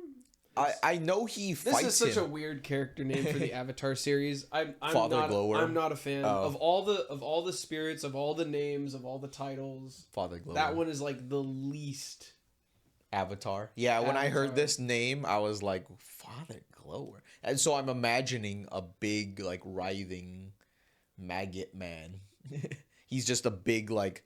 It's not. It's like goop with an eyeball. So he was Is that the what one he tearing- looks like? So during Karuk's era, I'm just refreshing all of this. It's stuff. like slime with 5 arms, and there's an eyeball in the center. Oh, It I looks thought like he the- was a fat It's larva. the Nickelodeon logo with an eyeball. I in thought the he was a center. big fat larva. Oh Oh. no! So At least all the pictures I've seen, it looks like a blob. It might be like weird, like one long glowworm, but I don't. From all the pictures I've seen, does not look like a glowworm. It looks like the Nickelodeon logo. So he was the one ripping holes from the spirit world into the human realm for the evil spirits to get through. Which makes sense, right? He's a So- worm. He's a worm through all the Yeah, realms. he's the one who put the life. He's a draining glowing curse on Karuk. worm. Yeah, yeah. So like, and he made the mistake of he gave him his name. Karuk, after giving the name Glowworm, cursed him for merely knowing his existence. Yeah. And then those two battled, and Glowworm is stronger than the Avatar confirmed. Yeah. But Karuk weakened him and damaged him enough for him to retreat and remain inactive for years. And then he ended the Dark Spirit threat for several generations. It's not really If you saying how if he you did it. if you witness the glowworm, you're cursed. Mm. He doesn't have to like even. He doesn't have to necessarily interact with you. He's supposed to be Really? an enigma. I Yeah. thought Yang Chen interacted with Father Glowworm. There were. It was a video. The guy was Oh. saying people think that you have to have this curse put on you, but it's merely noticing. But if Yang Chen had something too, that's interesting. Maybe she was cursed. Maybe that played into why she avoided the spirits. It hurt too much. I don't know. Yeah, it's not even. Yeah, it doesn't even say. Okay, sorry. When the Karuk and Glowworm fought, they nearly created a hole in reality. Yeah. Wow. And then he inflicted permanent damage on the Father Glowworm that it can't heal from. They both did. Yeah. Permanent They- scars. neither would ever fully heal from the encounter. And then Karuk. Well, if you want to switch the slide to Karuk, we knew that Karuk. Oops. Yeah, we knew that Karuk. What's it called? Permanently damaged from the spirit realm, and then over his life, he had these mega epic battles with spirits, and the only time he found like solace after all that was when he started being more proactive about it, because he kind of did it as needed. He would hear about something and he'd be like, ugh, and he'd be like drunk, and he'd be like, he was trying to suppress it, and then he would go out, and at a certain point he was like, I'm gonna go find them proactively. And he's like, it made him feel better, and I think the pain was still there from all the spirit damage and whatnot, but yeah, so spirit damage, that sucks. And I think he died in his 30s, Relatively young, like yeah. 35 40s or maybe. something, maybe 40. Yeah. But that's the crazy life of Karuk. Yeah. Very sad. I feel like we did my man's dirty. We skipped No, all the I way agree, from I agree. Kyoshi to Karuk, and we didn't go over my man's Avatar Roku. My man's had a dragon. Did you know he found that egg for the dragon? It wasn't like his birthright. Wow. So him and his wife or something like found it on traveling. They found this egg while traveling. Well, dragons were a little bit more prevalent back then. Yeah. Yeah. And they're like in the wild. I guess. Wow. Yeah. That's awesome. Yeah, so he just found it, and then it hatched, and then ta-da, beautiful dragon. That's awesome. Yeah. So Roku's resume says has a dragon, right? Yeah, Because that's that's like awesome. a definite perk. And then look at him. Look how happy they are. Yeah, Uh, it's his spirit animal. it's his spirit animal, and he's best friends with Sozin. Yeah, that was a big love thing. I love that detail so much. that was the part of his. That's why he was conflicted. You know, he couldn't take out his best friend. Yep. Is it his daughter that's Urza, right? His daughter is Urza. His daughter is a grandchild? I know it that his they're related. So Zuko is descended by both families. Yeah. That's what it was. Yeah, yeah. No, it's his grandchild. Yeah. Is it grandchild? Yeah. I think it's his grandchild. Okay. But his grandkid is Urza, Yeah. and that's Zuko's mom. Yeah. I love that detail so much. Zuko being from the Avatar's bloodline and from the royal family is... You're going to make some powerful benders. One of my favorite And that's- details of the entire show. And that's why Ozai like sought her out, right? Like he knew that this was like Roku's like progeny. I no, like you didn't read the comics, did you? No, They go into it a little bit about like Zuko's like family life, and they talk about that. I watched some videos on it, but like I'm trying to remember back to what those were. Like, go for it.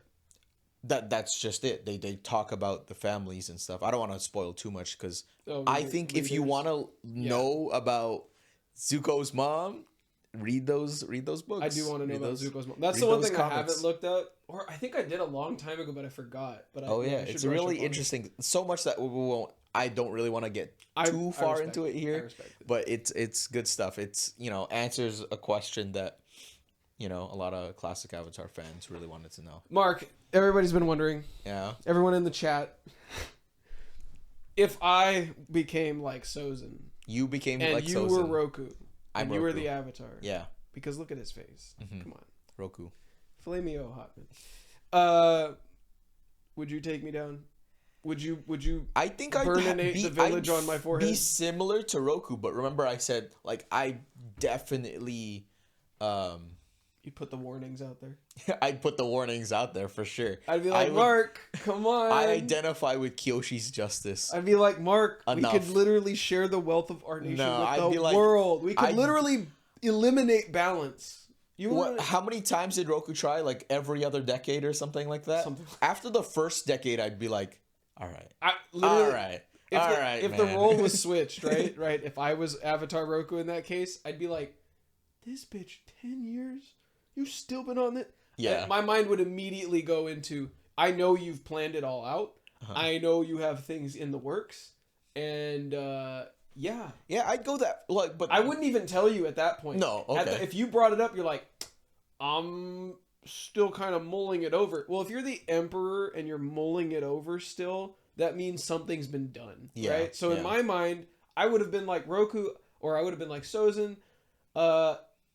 Not sure how I feel about that, and I would have gone on this insane trail Yeah. to find out everything that you've been doing, and Yeah. I would have sabotaged. Yeah, all no, of it. I would have And then I would get dismantled to it. your house, and I'd be like, "I heard you're having a really rough day. Looks like I have to kill your ass, cause, bruh, we talked no, about that." I'd undermine every project that you would have had. Yeah. Like, Or I would have not like dismantled it.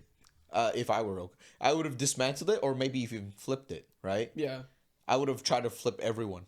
I was like, "This is not good," and then we'd have spies in each other's things and Yeah, stuff. yeah. I would do it for a little bit, but after a while, I'd be like, "Look, I don't have all the resources of the emperor. Well, I do, Mhm. but I don't have like the at my beck and call type thing." So that's a thing. I'd give you that 10 years to like maybe he's changed, right? Because you're my best friend, right? Yeah, you bring it up one time, I'd be like, "He's And out." you're still not changing your mind. Okay, Yeah, especially All right. being the Avatar, I see so much crap going on every day. I'm gonna be like, I don't have time for like it's gonna ruin my 3 o'clock. It's gonna ruin my 5:30. I don't got time for any Yeah. of this. His death allowed for the 100-Year War. Yeah. Yeah, his friend was gonna do it anyway. He was gonna do it, but he was waiting for Yeah, Roku to die. he had to literally. Sozin was gonna do it. It's just like Roku's in the way. Well, I don't. It's weird because he's just like, he goes to help his friend, which was so retarded. I'm sorry, but it's so stupid because like, why would you help your friend if I'm sure he's thought of it 1,000 times, if his friend just died, he could do everything he wanted. Oh yeah, absolutely. That's why he was like, Why would "Hey, you let even me-" go to help your friend just Well, to because just to show he in his also helped face? him save the village, so he was there to save the that village that was there. I hate right? Sozin so much. Sozin He's such was a like, pansy. So if Azulon was a better that's why he emperor. can flip it. That's why he can flip it. He saves the village, and he can be like, oh, Roku was a great and honorable man. He sacrificed himself. I could only do so much to help save this village. Well, of course you could paint it that way. No, Yeah, but yeah, yeah. I think that's what he did. Well, of course. He like when Aang is in the classrooms and stuff. He's Yeah. just like, "What do you mean? That's how they did that? That's not how they did it at all." Yeah, and then that's why Sozin was able to flip it like, let's bring the great Fire Nation to every corner of the world. I just want to let everybody know that North Korea was brought up in the Avatar series because because of that style of the history class. Oh, the where they just revisionist change history. Change Yeah. all the what actually happened. Yeah, so North Korea was represented. Shout out. Who do we have next? We have Yang Chen. Yang Chen. I wish I knew a lot more about her. Oh She yeah, seems she's so got cool. 2 books out. She's got 2 books out. Have yeah. you noticed that it's like always boy girl boy girl? Is that the trend? Yeah, that's what I noticed. I think I like that. Just just kind of different perspectives. Wouldn't that mean that like? No, I guess No, not. because they would swap. They would swap after the 4. I guess so. 'cause, Yeah. Yang Chen's So one, everybody yeah. gets every element. Yeah. Or every like Yeah. nation, I should say. Interesting. Yang Chen's cool. So she has she can huff, she can puff, and she will blow your house down. Apparently she had this scream, this sonic effect. She can yell. Like she's got pipes on her, and it's like She's the lead singer of our band. Was it you, Jay, that said she doesn't even use airbending? She's just really good at screaming. Not necessarily. Like airbending is what is making it super, super strong. Yeah. Yeah. Okay. So if she Is did that add her- airbending to it, it would be ear shattering for like a mile. I probably. God. Yeah, that's what. Yeah, it's her forbidden technique. The other one is vial, the removing air from an area. Oh yeah. That one's called vial, but the forbidden technique. Oh, the vial screaming technique. is Uh, screaming. Oh, okay. Forbidden I tech, mixed yeah. them up. Well, the So the- screaming one, she can actually like do damage with it. Oh yeah. Like she can like blow out eardrums and like. There's one other thing I'm Is forgetting. she immune to it because it comes out of her, or does she have to close her ears too? No, I think she projects it away from her head. Oh, I okay. think she does her own something, her own upkeep. Black Bolt kind of. It's probably like in front of her. Yeah. Okay. Yeah. I wouldn't even be surprised too, because Jay was saying something like she's not even the first person to create that technique or something like that. The screaming one. Yeah, but I mean, there are people that can do like sound bending with air, and that means you can produce it from anywhere. You just have to like will it. Oh, She- not into- using your voice, I could like clap with Aang airbending. does it with the bison whistle. Oh yeah. Okay. Wait, he oh, yeah. Like he's looking for Appa, and to make sure Appa hears it, he like Oh, Airbends. super airbends into it. super airbends into the whistle. Oh, Yeah. okay. No, I'm talking like, yeah, you could produce sounds Not with your voice. with air. With air only. Yeah, like oh, you can like bend a Just sonic. sound into Oh, existence. interesting. Yeah.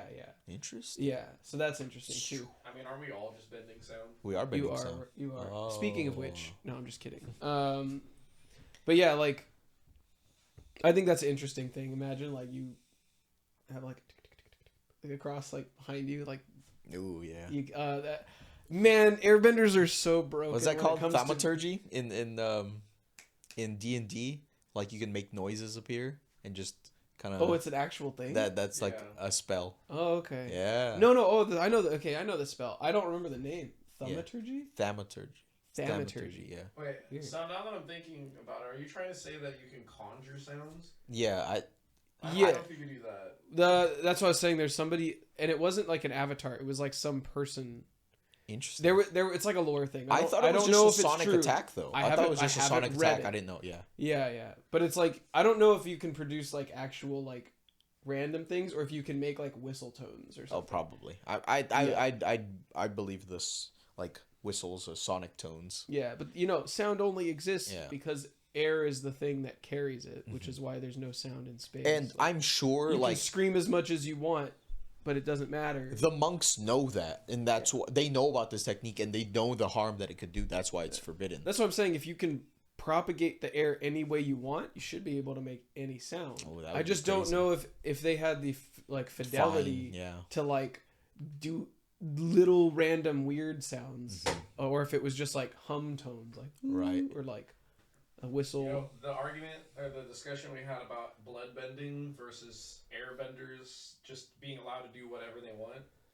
Now that I think about it, the fact that when Hama and Qatar were bloodbending people and they were making sounds of being in pain means that the airbender can still just hit you if they're using scream bending. That was another thing I read in I watched in one of the videos. They were like, oh yeah, apparently some avatar before Aang was able to turn someone's internal body into ice. Yeah. They bloodbended someone's body into Someone ice. did that, yeah. And I'm like, well, that kind of ruins the whole bloodbending thing for Katara in a way, because I was like, I thought she was the second person ever to do it. But then, Well, okay, What if- but what so if that's a I- little But bit you different know- than you that's know, a little bit different. Water, and then you turn the water that I drink into ice in my stomach. Yeah. Well, that's a little bit different from bloodbending because it's not manipulating the blood. It's transforming the blood. It's phasing it into ice. Right. So it's a little bit different from bloodbending, but it's an adjacent ability. yeah, okay, so it's not as strong, but it's like it's on par. Yeah. Okay. It's But not the same that's- skill, that's but it's like- it's on par. It's not as torturous as bloodbending, but it's definitely more fatal. Oh yeah, it's like Yeah. instant death. Yeah. So that's interesting, and then also too, like, plus there's all these people in all the past that you learn in the show who have these powers that like you've never even seen. Oh, Like, yeah. You hear about the whole long life thing from Kyoshi, and you see it, but you don't see what it takes. Right. You don't see what that looks like. You don't see, like all the focus that goes into it. So like we have these little nodes of like nth level air, like the Techniques. powers, techniques. yeah. Techniques is a better word because it accounts for like astral projection. It also accounts for flight, right? Those are techniques. So you have all these things going on. So, like I was saying, Flight is definitely not the strongest technique the airbenders have, by the way. No, It's definitely not, even though it's But kinda it's- touted as one. it's an nth level one to unlock. Yeah, I know. It's like, it's super useful. what but would you it- say? It's interesting because it's like you are like, and maybe it's because it embodies what airbenders are supposed to be like, the nature of airbending, like your weightlessness, completely detached, so you can fly around in the air. You're a part of the air now. That makes sense, literally, spiritually, Yeah. for them. But is that technique forbidden? No. No, because it's like, well, with their pacifist nature, it's like, well, obviously you want stuff that's not destructive. Mm-hmm. So then with that logic, it's like, how do you rate power? Because it's like, if I remove all the air from your lungs, or in this area, isn't that more destructive? Yeah. And also, if I scream and I just burst your eardrums and just like, I don't know, do whatever I could potentially do with my power, Mm-hmm. like, that would be more destructive, right? Mhm. Yeah. So it's like, it's interesting that I would feel with the airbenders that more of them can't just fly because it's not forbidden, and it's like, well, your whole purpose is don't form too many attachments, Mm-hmm. do whatever. It's weird that there's not a lot because I feel like their whole culture, like, is geared Set up. around that, Yeah. and like I guess it's the equivalent of like reaching nirvana to them, where it's like not a lot of people do it, Mhm. Yeah. but it's just You interesting. can embody it a lot, but very rarely can anyone accomplish it. I was saying, like, so I think a lot of airbenders, the air nomad monks, they know about all of these techniques, and I'm sure that they study them, and some people try to do these things, like Lahima. Like I was gonna say with the forbidden one, it's like everyone could do that, like if they really wanted to just scream someone's ear off. Yeah.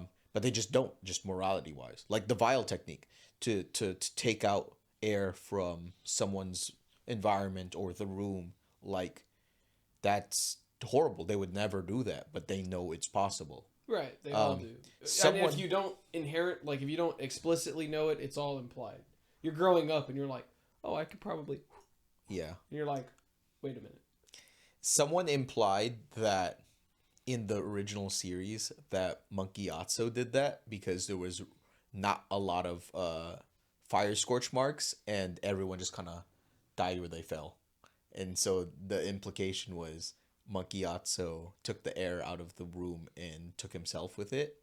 And all the firebenders in the room just kind of suffocated with him. Yeah, because some of them aren't even near his body, and some are and some aren't. Well, no, they're kind of like around him. Yeah. That's just a fan theory, though. Interesting. Yeah. All I know is Monkey Otsu did not believe in pacifism at that moment. That's all we know. Monkey also commonly bent all the rules, and I Well, think yeah, also that had to have happened because I didn't there know he wouldn't was be Oh no, any sorry. Fire Nation there if he was a pacifist. He yeah. fought, Yeah, and some fell.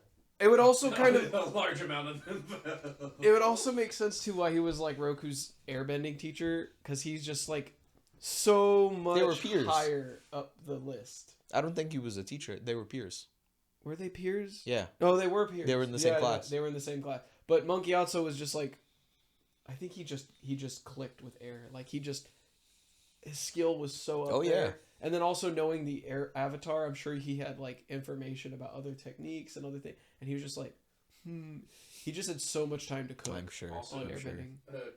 airbending. Just remember, those were firebenders during the comet. That That's too. another factor. That too.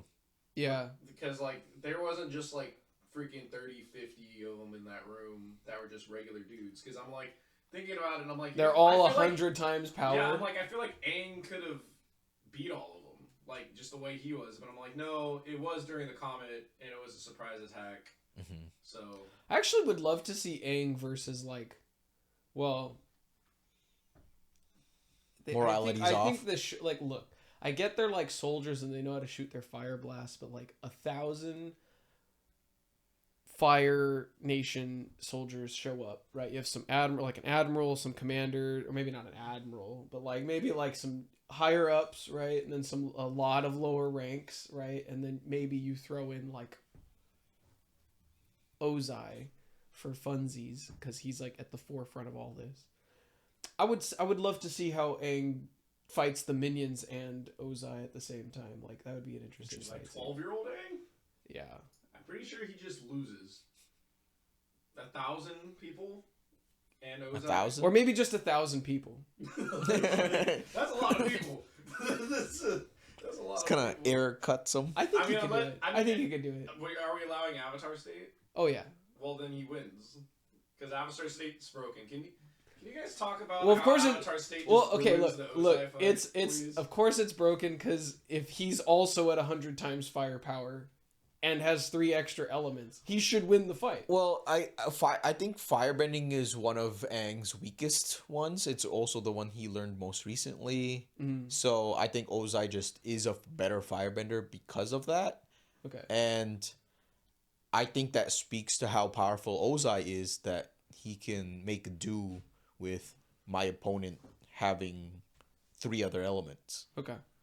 So that's just why. Yeah, and then once the So- Avatar State comes in, though, then it's just Jover. But GG. if he had 1,000 people helping him, Oh yeah, so that Yeah, was 100 times firepower on Aang's side plus Avatar State, so like 3, 4, 500 times. Oh, well, power. see, he had trouble accessing it, right? That was Yeah. the thing, too. So that was it, too. That was Oh, the Aang's Avatar nerf. State. Yeah, he couldn't go in it right away. They nerfed Aang so much for that fight, and it still was no diff once he entered Avatar State. Aang, the only reason Aang had a problem is because Aang didn't want to kill him, and also he had a hard time entering the Avatar State Because his to begin spine. with. Yes. Yeah, he needed So, like, he needed that Avatar Blue Chew. there was no reason. Like, Ozai literally had no chance to win that fight, even after Aang got multiple nerfs that he was doing to himself. I love the animation went up like 50 times for the Avatar State close up with Ozai, like the like techniques where he's like moving his hands out of the way and like Oh, yeah, like the little things, like he sees the arm like going up for anything, anything. Like, it just goes like this, and he blocks it. Like, this is a very fundamental block. Like that style. And I was just like, man, it's these little details. I just like, yes, no diff. Easiest fight ever. I don't even... It kind of goes without saying. You can see it there's no challenge. Once he's in the Avatar state, he hasn't even mastered all the elements. He just knows them all really well. And it's disgusting. So, Aang without Avatar If state, you can grab do it, though? Ozai's beard in a fight, it's not hard. Sozin's comment, Aang versus Ozai. Yeah. Ozai wins without Avatar state. Like, it was shown. He was winning. Okay. Like, He had to was resort like, to the ball. Yeah. I'm gonna be honest though. Turtled into if a he rock. could turtle into the ball, he should have been able to sink through the floor, pop out. Should have done some boomy Literal. stuff. No, literal. It's funny. Boomy's like avoid and evade, and it's Earthbending literally beats firebending so well, so Yeah. he should have done more. like it's earthbending. Boomy says he's like avoid and evade, and it's like that actually would have helped him in the fight a little more. To be a little more creative. unironically, since Ozai was on the ground, theoretically, should I'm be- a big Boomy believer. There should be. I don't I'm think. just I don't saying. think Aang loses. I just think it's harder. No, Aang was losing the fight though. He didn't actually need Avatar state though. He could just sink him into the ground, and what's he gonna do when he's shoulders That's up? what I was gonna say. Boomy could have won when Ozai was on the ground. Ozai's like, "Oh, you're in the ball, Earth King. What are you doing? I'm gonna," and then you just get sunk into the ground, and then you can't move. I mean, to be fair, he can breathe with his mouth, so you'd have to sink him all the way. But then Boomy would just kill him. So like, Yeah. Aang had the whole thing of like he couldn't kill Ozai. So even if he had an advantage, which he didn't the whole fight. Because he's not killing him, that he loses. But He if was Aang also was just like losing. if Aang was like, okay, killing's on Well, the actually, table, you're right. killing's on the table, Avatar state is not. Does he lose the fight? If killing's on the table, he technically wins. He should easily win that He fight. shouldn't easily win, but he wins because Bloodbending. Ozai didn't know he could redirect lightning.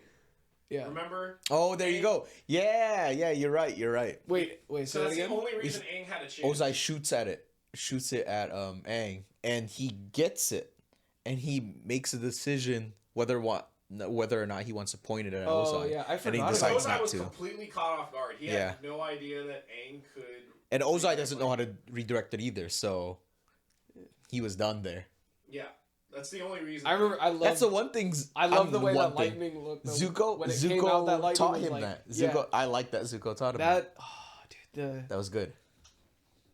the lightning, the size of the lightning out of that redirect. Oh, was yeah. So It was Because of the so comment. Because of the freaking comment. Great. Yeah, Refreshing so is the word I was looking Because for. of It that was- one instance in their fight, you could say if Aang is allowed to kill, he wins. Mhm. But if it wasn't for the element of surprise of like, oh, I didn't know he could redirect lightning.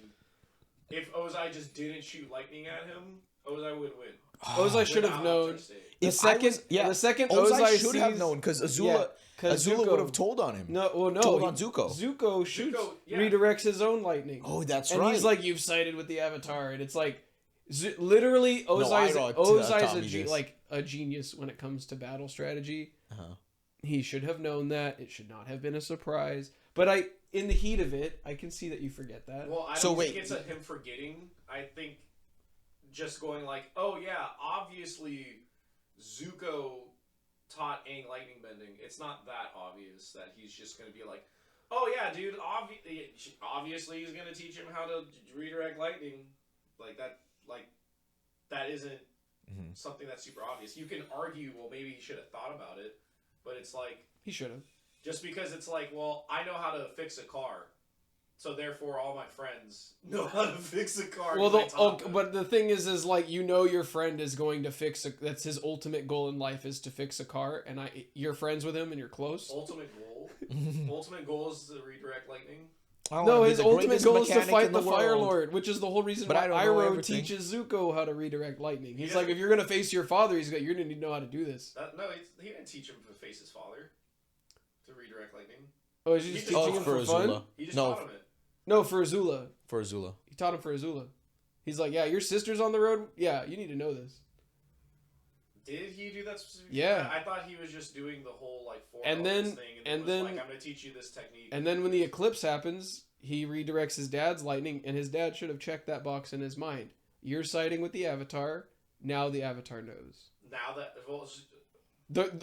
If you're gonna fight the Fire Lord on the day when he's the strongest and not be prepared He for should lightning? have. He should have been prepared That's for a that. huge. I agree. like, He should have been hole. prepared for it, but it's not a. Well, it's not huge. It's minute, but Yeah, I wouldn't automatically assume, but that should be a possibility in my mind. they should have had like a 10-second lightning war, both of them.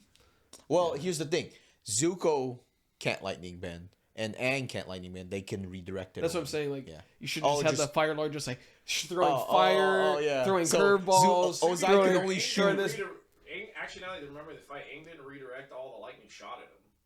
He had multiple shot at him, and then he redirected one of them. Yeah. I'm remembering it. So Aang was The getting lightning two-handed shot one at too, him. right? Aang was getting lightning shot at him, not reflecting it, and then he reflects it in the fight. It's very interesting. What do we have next? We have the After timeline. Karuk. No, we have Karuk. We did Karuk. Sorry, Karuk's wife. Is Ko evil? We did that. He kind of is. Best and worst. Up first, our boy, our hero. The best thing, but it has the least importance in the show. Yeah, but like Is our cabbages. yeah, our cabbages. Yes. Russia They're all of represented. our cabbages. Everyone watching. Huh? Russia represented our cabbages. It's yes. It's I think I should have put it higher. I meant to put it at the top. Oh, I think really, I really. extended the arrows the other night. Oh. Yeah, I meant to bring him up just to show him like way up there. So he's actually supposed to be at the top of best, but at the farthest 0 point of importance. Mhm. But he's number 1 in our hearts. What else we got on here? Oh. The earthbending from the movie. The I'm a little teapot dance routine. The 6-minute let's throw like it was like this big of a rock. It had so much wind up, and there are 1, 2, there's 6 there. I thought there was a 7th. The 7th that shoots it. He comes into his. Oh yeah, frame that's and the he shoots it.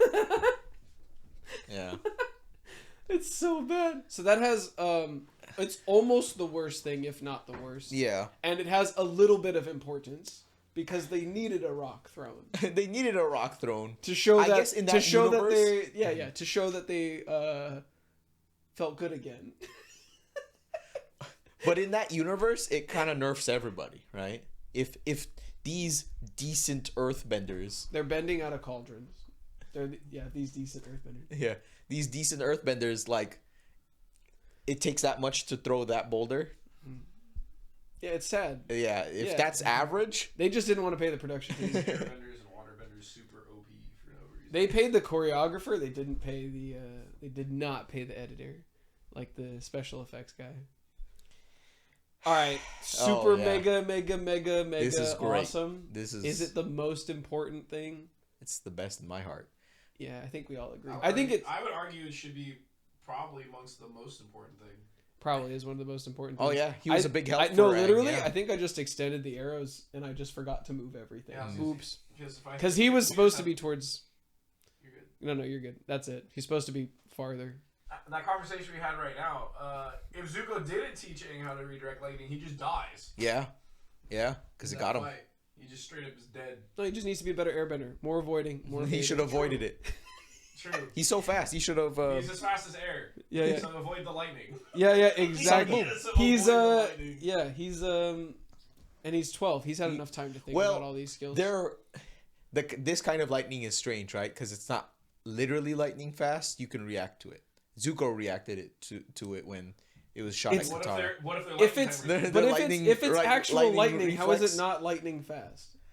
And I get it because everybody reacts to it. Like lightning travels like I don't remember. I do have to say this. what is it like? Light travels 300,000 miles a second, and I think lightning travels like 30,000 miles a second. And lightning's speed can vary.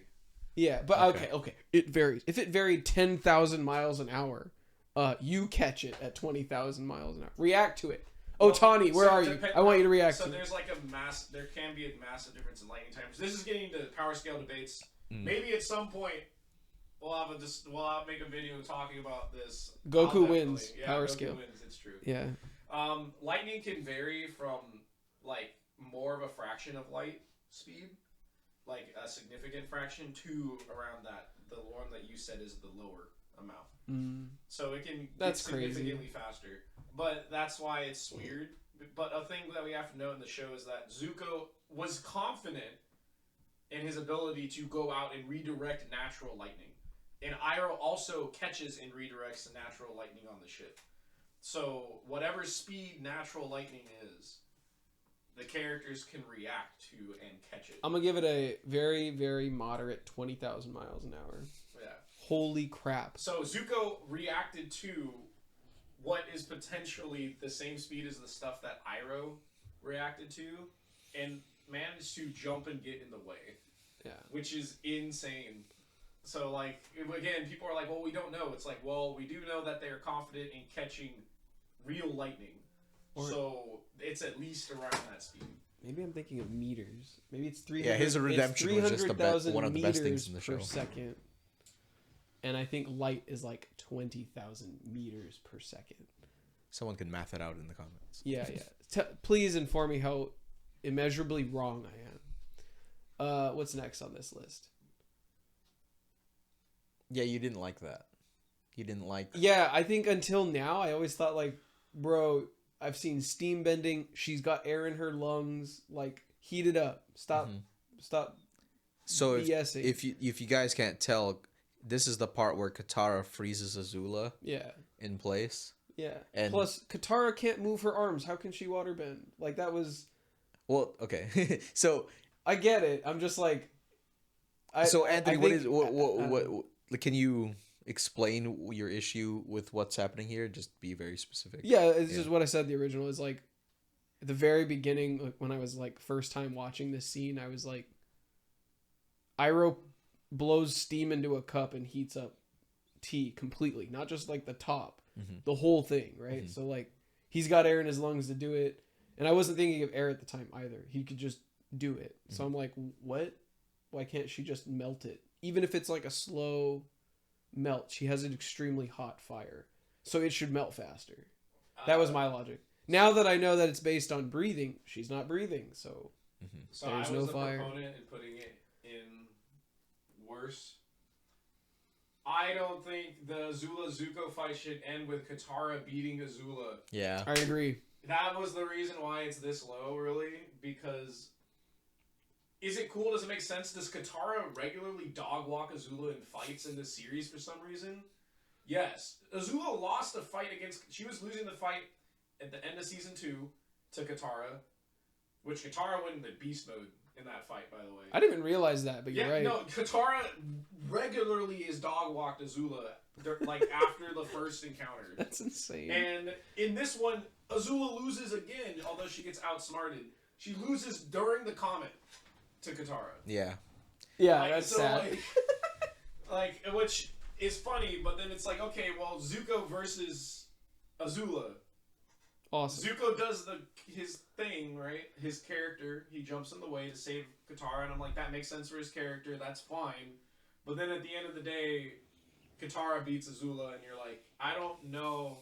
Maybe that's a good feeling that I don't know if I'm satisfied with that, but at the same time, it's like, if you're writing a show and, you know, you're like, well, this is going to be the brother and sister fight, the final Agni Kai. And then it ends in like a no contest. It's like, all right. No contest. Yeah. What an airbender style of writing there. They just were like, no contest. It's a draw. Yeah. It wasn't. But it's a draw. What else we got? It was cool, though. Oh, yeah. This one's mid, but it's super important. I know a lot. Okay, the only reason I'm saying it's mid is kind of for like what Korra did to the spirits. Now there's dozens of lion turtles instead of just one. And I think I put this up there for Jay because Jay's just like, why would you have Aang have this struggle of picking between his personal morals and the Avatar morals, and then just give him the ability to take away someone's bending? And I'm just going to start with, I think maybe the hack of having Avatar, like, imbued self is that the one thing all of the elements can't do separately is like bend the spirit.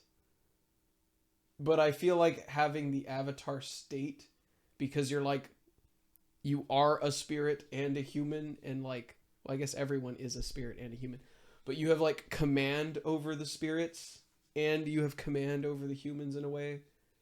I think this is a power that makes sense to me. If you sum it all up, right? Like the firebending can like you can feel it, and the astral projection is like you can separate it, and then the earth bending, well, we don't know yet, but water bending is you can soothe it, right? And let's say earth bending is you can heal it, you know. Those are all supportive things. I don't see that it's out of bounds to take it away. Yeah.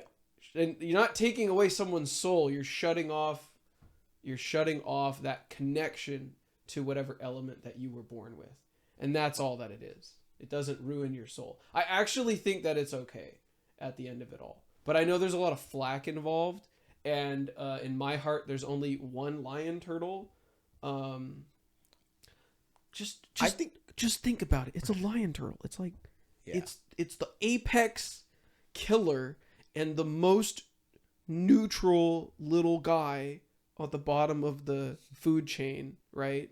That's like an animal, and it's come together. It's like fury and peace, and it's like it's this thing, and it's massive, and it has all this wisdom because it comes from both ends of the spectrum, and like there should be one, and it should represent pretty much the entire animal kingdom, right? Which it does. It's a living island, so I think it's like the greatest symbol for a spiritual being is a lion turtle. Sorry, Something unique. I was just gonna say, like, I think I'd be okay with this concept if it was introduced like way earlier, because it sounds like it comes right at the end, and it's like, just Deus Ex Machina, you know? Yeah, they do glimpse it. You see it visually, but it's not focused on. You see, no, Sokka brings it up in the library. He's like, I read this thing about lion turtles. A lion turtle, yeah. A lion turtle. I meant the concept of energy bending. I do wish that was a thing. Yeah. Yeah. And I wish Sokka would have said, like, I read this thing about lion turtles and energy. Just energy. And that would have been enough. And that would have been enough. Yeah. And, like, nobody has known more than that because it's probably not the Avatar documenting those You're things. right. Honestly, that line would have just made it feel better because it's and like energy. they foreshadowed it. But then just saying lion turtles and it's Sokka, that also kind of, that's enough. Yeah, sure. Right? So I don't know. The lion turtle appearing is not what we have issue with. No, It's no. concept of energy bending. Yeah, it's like nobody knows what's going on. There's no Yeah. semblance of an idea of what's going to happen next. And we don't have these flushed out concepts of like Earth legitimately does this for the spirit part of a human. Fire does this for the spirit. Water does this for the spirit. We don't get any of that explained to us. In the last season, does Aang never say, "If only I could take his bending away"? Did he ever say a line like that? I think he does. Does he? Yeah. He did. So then They have crumbs. He foreshadowed it in the same season. Then Maybe we wanted it to be a little more sooner. Well, sooner, but maybe we wanted it to be a little more connected. Yeah, I think connected to the story. like, yeah, because just Sokka drops saying, on. "Oh, lion turtle," and him saying, "I wish I could take his bending away." Like, I wish I could take it away. Oh boy. yeah. So like, this is where if you just kind of said those, but not the phrase "take it away," if it was literally like, just saying "and energy" or "and spirit," something that would have been enough for us to go, I wonder if that means something. Yeah, I wonder if that could happen, because they like, did the same thing with and metal, it doesn't right? paint any details. Or just say there was an avatar in the past that had the ability. Or Yeah, there's like a that. monk, there is a monk that was theorized that he could. That's all I needed to. Yeah. So these are all ideas, like, and you still have to keep it vague enough, and but it has to be connected. You have to do it in a certain amount of time, or like they're so disconnected, it's not cool. Something I hate about Thanos is that he says, "I'm gonna snap my finger 30 times," and then everybody else in the cast says it 30 times. So when he just snaps his finger to like blow everything up, I'm like, that was the least eventful, least interesting, worst way to present that to me. If somebody was like being exaggerating in the movie and was like, he could literally just snap his finger and we all die. Well, I think that's what one they should've time done I with think would be enough. to bring it up. Gamora saying that. Well, Gamora says it, Cap says it, or Black Widow says it. One of the two. Yeah. I don't remember. And then Thanos says it, or something, or one bad guy, I think, and then two good guys. And I think if Gamora get it. Gamora saying it and Thanos saying it would have been enough. I don't remember everyone else saying it too, but there just was whatever he wants, it could just happen. But and that's the thing too, is like, say that. Don't say the snap thing because it's building up to something and it's like everyone knows it's coming now. But if also, you said it like, once or twice, it's fine. Yeah, and how often do you think Thanos says the word "snap my finger"? Like, he doesn't. No, he doesn't. And That's it's a Marvel movie. That's a Earthling concept. Yes, I feel like it is, and Well, like he has hands though. he does. he has have hands, but I feel like that's an Earthling thing What to do you do. want to call him? Like when I can mark. Like the Martha Narc. Then When I Yeah. Martha Narc. when I Martha Narc. I could just Martha Narc my fingers. But you wanted to. Yeah, he's just gonna do a quick snubble fluff. I mean, he's just speaking English at that point. Like, what? So, especially it's a Marvel movie too. Like, he only has to say it once, and everyone knows. Yeah. And Yeah. it's enough, right? Plus, I think this would have been cooler because he's taking I control only of his have to situation. clench my like fist. this is such a this is like carefree. Like, to me, this is like, I don't know. That's me griping over that. Yeah. He does do that to activate the stones. Yeah.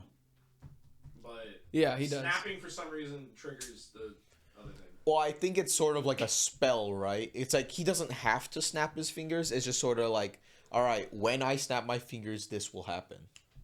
Yeah, I think in his mind he's like, and now. Like, Yeah. I think that's It the could have been logic. like, when I clap my hands together, this will happen. It could have been any gesture, yeah. but it's just a sort of. Yeah, when I in my punch Iron mind- Man For in the some face. reason, it seems like it's implied though that he has to snap his fingers. Yeah, For some reason. I think that's why they imply it so much because that's why it needs to happen in Yeah, a because snap. he has his fists together and he shoots the beam at Thor, and then Stormbreaker gets through it. Mhm. Like, if it wasn't for the fact that he had to do something specific, then while the axe is coming down, you realize he can't stop it. He could have activated it like mid-flight of the axe. All I'm gonna say is that a wee little dying star and some fancy metal, some tree's old arm, and a little bit of juju magic apparently is enough to go through a universal beam. Don't disrespect the Bifrost like that. Don't disrespect the Bifrost. Power of Bifrost. Bifrost. He doesn't know. Odin would have beat Thanos. Oh yeah. Here's what's happening. When Thor's You throwing see what I his have to work axe, with here? The energy is being dispersed out of the Bifrost. Oh, I'm That's how it's sorry. cutting Oh, I'm through. sorry. Wee little dying star out of trillions, and a wee or billions or whatever, and then some metal, and then like a tree's dead arm, and then some. Yeah. He's and then sending some the energy away. Sparkly fairy godmother magic is enough to just deflect, or even be in the same room as a universal fundamental beam of energy. Well, I mean, it's just The stones- It's just a gauntlet with like some gems in it. Yeah. Lion turtle, fairy god lion turtle gives him. I wish I could take his bending away. he's literally calling my man's fairy godmother lion turtle, just like that. Touch you with my fingers, and you'll feel the energy then. Yeah. No. He gave him some sage advice. Yeah. Don't discount that He did give him moment. some sage And it wasn't. He gave him the Itachi. He hit him with a advice. I liked it. I thought it could have been done better. We talked about this. I hated it so much. I think the graph speaks for itself. It's the worst, and it's the most important thing for Korra, and it's Losing awful. the connection to the past Some people have lives. said that at least it had like impact, like it did something. So Yeah. they're like, it's whatever, and I'm just like, it's just you kind of ruin story and continuity. That's it. Like, if you really wanted a hard reset and be like, we don't want to deal with all these past lives anymore, I guess. But But it's that just means like, Korra needs to carry the series on her back, almost. And I feel like people don't love Korra that much that they're okay with resetting it there. yeah. Pretty much. And then, like, they should be if they don't like her that much. They should be what? They should be okay with it if they don't like her as much, because then she's not gonna taint all the relationships with the other actors. No, because I'm saying like, well, Korra is super successful because Aang is a main character, because all the characters in his time. That's why they have to bring back those other characters. Oh, I see what you're saying. Because like Korra and her people, aren't able to stand alone compared to like Aang's cast. Gotcha. You know? Okay, the next one. Let me see this. Yeah, I was in preview. Okay. You're good. Oh, there we go. Oh, bringing the Airbenders back. It's good and it's important. Yeah. And I think, like I said, when we were making this, like I disagreed with that aspect of the airbending coming back, but I mean, how else were you gonna? you're do just it? born with the element. So You don't should choose. It might be genetic, but like you just get it. I kind of like that there's adults and kids with airbending, because I'm like, well, Yeah. how would you have done it? Babies are just born with airbending, and Yeah. that's how it. Plus, all the monks had to still rope together I- at some point and be like, we got to figure this out. What's allowed? What's not allowed? Like, should we? And then to a point, they get to the point where they're like, we should really just keep a tab on every single airbender because this is crazy. Can I steal a seat? I want to comment on this. Sure. I have a. All right. So, I just want to say, when it comes to how would they do it, Bring the airbenders back. I think that when you're eradicating, I'm trying not to use the G word, because I use it, I think, in the last Gen one. Z? Yeah, Gen Z. No. When you wipe out an entire group of people and there's only one person left, literally, somehow, you could have done a couple of things to bring them back. You could have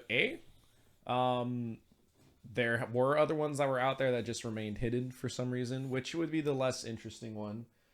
Or B, you could have done something where you just found people that were of airbending lineage, because they weren't all just always there. And then you just taught people, because again, with them being spiritual, that's the whole theory as to whether or not, or why there's so many of them that can bend, that are airbenders. And it's like, if you tap into some of them that are the lineage and you teach them certain things, and you recruit them, and then through them awakening some of their spiritual connections, they find that they are able to airbend because of their lineage. Or you can even make it further, just maybe they're able to airbend in general because they just become more spiritual or something like that. I think that would have been more compelling, that Aang is slowly, like, kind of, I would say, like Luke with Jedi, where he's just like, instead of sensing them, though, he's just like actually going around talking to people, and then it's just like, come in, like, if you kind of do some of these things, if you want this lifestyle or you want some of these things, and we tap into your spirituality, and then it awakens it for you. So then that way you can see like a gradual growth of them with a similar aspect to how the air acolytes are, but instead of just being like, yeah, so all of them can airbend now. And now because you're airbender, you're just an air acolyte, and now you have to live this kind of airbender lifestyle. Instead, it can be like we're going around trying to tap into people's spirituality and seeing if they would want to join us. But even if they don't, maybe they're just like, well, now I'm more spiritual. It's like, I don't know if this is for me, but now like I'm an airbender and like I'm just out there in the world. I think that would have been done. That would have been done justice, in my opinion, more so than just like they're just now all airbenders. You can't just bring them all in again for writing purposes out of nowhere. But the other one would show like world development of like, oh, this is a more realistic thing of like the airbender wiping outing had a tangible impact on the world. Instead of them being gone for like 100 years plus 60 for like Aang living his lifespan, then Korra being born and the convergence happening. Instead of for that time period, them just being completely gone, just like with the snap of my finger, they're all back. Instead of that, you could have had a gradual buildup. And then it could have been to the point where the new earthbending avatar right now, it could have been like, oh, well, the airbenders are kind of back. Like they're a small minority group of people, but like they're like sizable now. And it doesn't have to be everybody's related to Aang. It's just Over time, it came back. over time. Yeah. And again, the acolytes just kind of shove it down the throat as far as like they're all airbenders. And that's the only prerequisite of being a group of people, is just being an airbender for whatever reason. as opposed to like you bringing in other people that are of the lineage or of the potential to do certain things, but they aren't all necessarily needing to just be airbenders. That would have been cool also if like that you don't specifically get them to be airbenders, but you just bring them in to be acolytes, and then through this living the spiritualization of airbenders, their offspring start developing airbending because of that. Which why is so it seems to be genetic, but then we say airbenders are more predisposed to airbending because of their spiritual connection. So if you want to make it a little bit more ambiguous, then you can just be like, even being raised with this mentality and within this like certain group allows you to develop this technique. And I'm just saying you could open up a lot of avenues, because again, at what point did like, if you just brought someone in from the Earth Kingdom and like they're an earthbender and then they join the air nomads, would their kids just be automatically predisposed, more likely to just earthbend? The answer normally is like yes, but it's like if they have an airbending father and an earthbending mother, we've seen that in like with Katara and Aang, like yes, there's a chance of either or. That's a cool concept. The more you appreciate the culture, the more you might get airbending. Like the more respect you pay to the spirit, so I the think more it could weigh on your. I think how it works, because 100% of the air nomads. Kid will be or Iroh's lineage. Why? Well, because he respects all the nations. Oh, if he had a wife and had a kid, and 100% of the air nomad population are benders. That's amazing. The one instance where that didn't happen was Boomy. Aang's son Boomy. Oh, Boomy. Yeah. Oh, I see. Aang's son Boomy was a non-bender. He should have been an airbender if he wasn't a waterbender. That's just how apparently it was supposed to work. If you are of airbender lineage, you should have been an airbender. If you weren't to, mix with water or whatever else. So I feel like you're right. Like it could have came back. Maybe it was forgotten. I didn't know I had an airbending grandpa or something, and then it could have been awakened that way. Aang's parents both left the air nomad. That'd be funny. Maybe, yeah. So, but again, there's not, which is good. You can leave it ambiguous.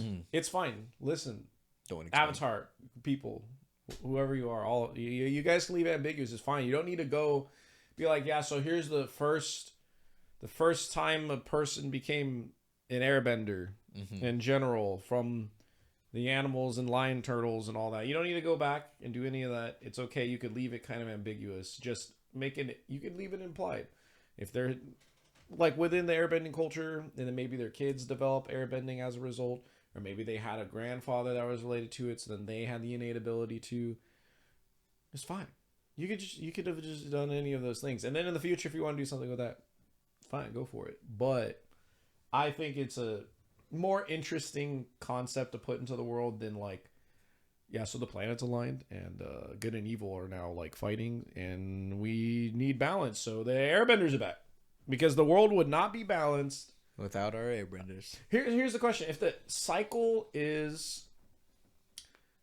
for the Avatar is they just get born in each nation, right? What would have happened? What would have happened if like Aang's never had children that were airbenders, and then whatever they assumed that the cycle would end. If I remember correctly, they assumed they assumed it would end, but like, why? The Avatar can bend all the elements. So like he could just be awakened. It could be any random person just awakened as an heir. Yeah, that's what I always thought. I was like, that doesn't make any sense. It's like the Avatar doesn't need to do their own element first. They have the ability to do any of them. So like with Korra knowing how to do 3 at the age of 4, we don't even know if water was the first one she did. You would assume it's that, but it's like, she's 4. She barely should be able to have any cognitive function to think about anything. Yeah. So it's like, it really shouldn't matter. In fact, the fact, like, it seems like it just is if they exist and your kid is more likely to have this bending, then they're more likely to be that one in the next cycle. So there you go. So like maybe someone that had lineage from like airbenders somewhere would have just had a kid that was like all that. The airbender, like, have all the avatars have had kids that have all the different bending abilities? Is that a thing? Not all avatars. But there are some that have. They'll have kids. Roku's the only one who had kids. Yeah, we don't know what. Yeah, everyone else we don't know if they had kids. One was his Kuruk. His wife was taken on the wedding day. We didn't see any other kids. Kyoshi never really. Yang Chen didn't have partners. Karuk also Kyoshi. slept around a lot, though. Who? Karuk.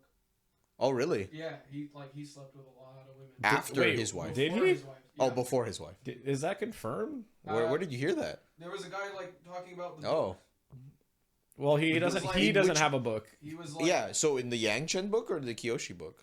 I don't know actually. I Oh. thought it was like his own book. I thought Sometimes he they No, he mention, doesn't have a book. They He- mention Kuruk in. That's both why I books. think he needs more love. He doesn't have his own material. Oh, that He Yeah. doesn't have a sucks. story. They just started the Roku book, so But it's- I think we'll get to Kuruk. Gotcha. So he like. We he's- skipped Kuruk specifically. But though. I've watched 3 No, because it goes videos. air. Where was Kuruk? It goes Yang Chen. Yang Chen, then Kuruk.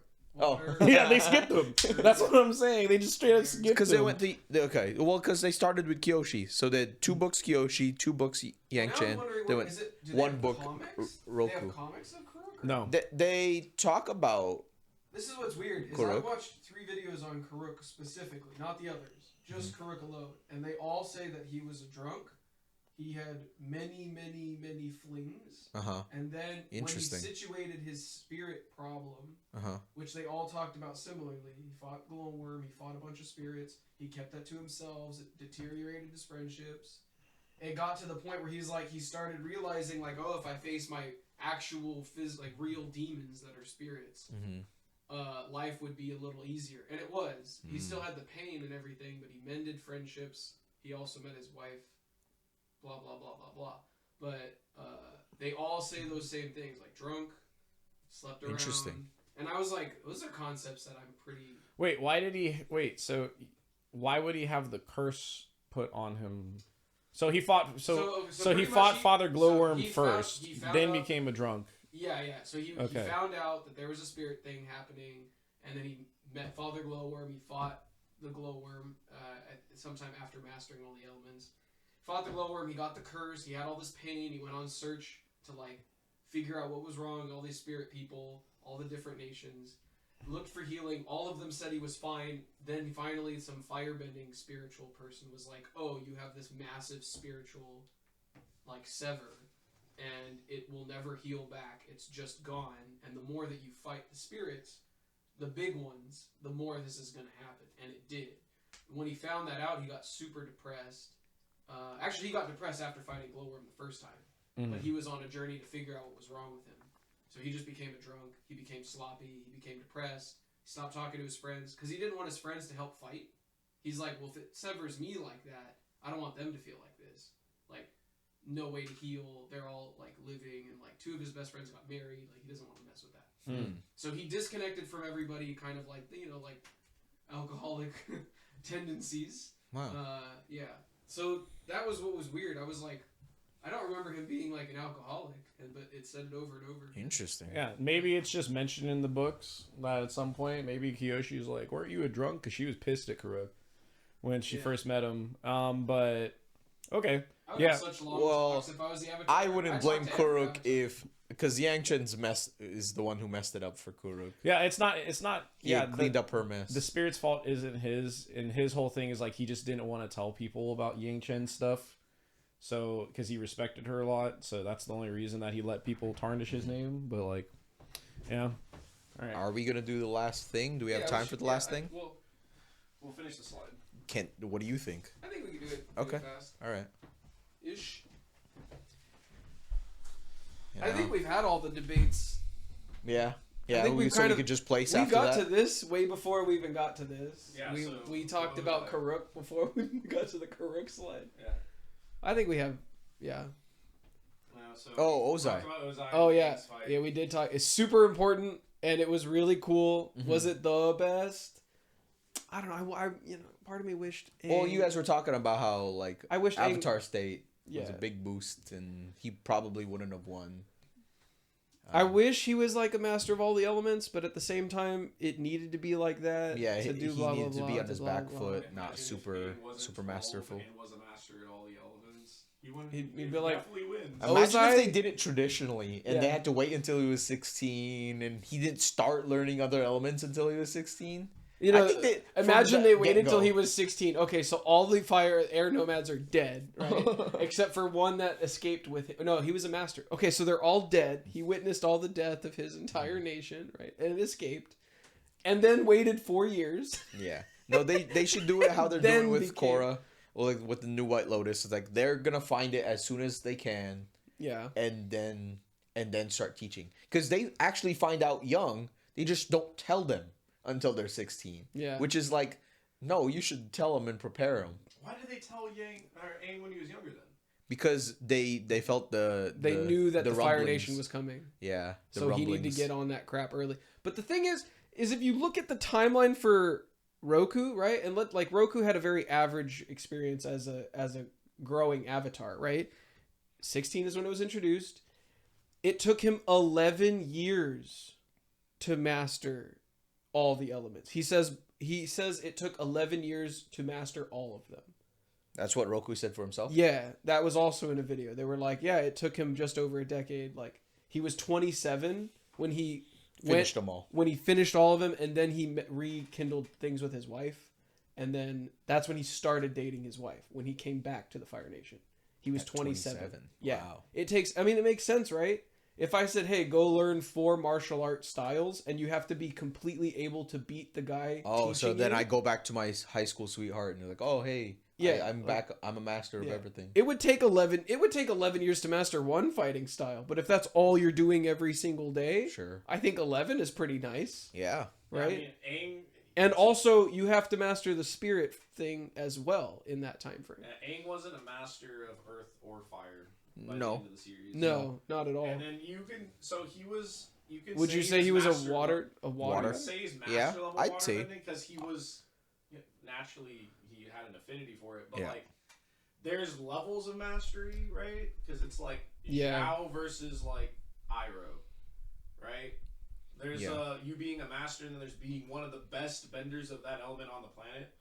And it's like usually the Avatar is one of the best ones on the planet. Would you say he was one of the best waterbenders? Probably, but we don't know a lot of them. He definitely wasn't better than Katara. Who? Paku? No, Oh. Aang. Aang. Katara Yeah. was definitely a better waterbender than him. Stronger, Like more resourceful. and they started at the same time. Yeah. Yeah.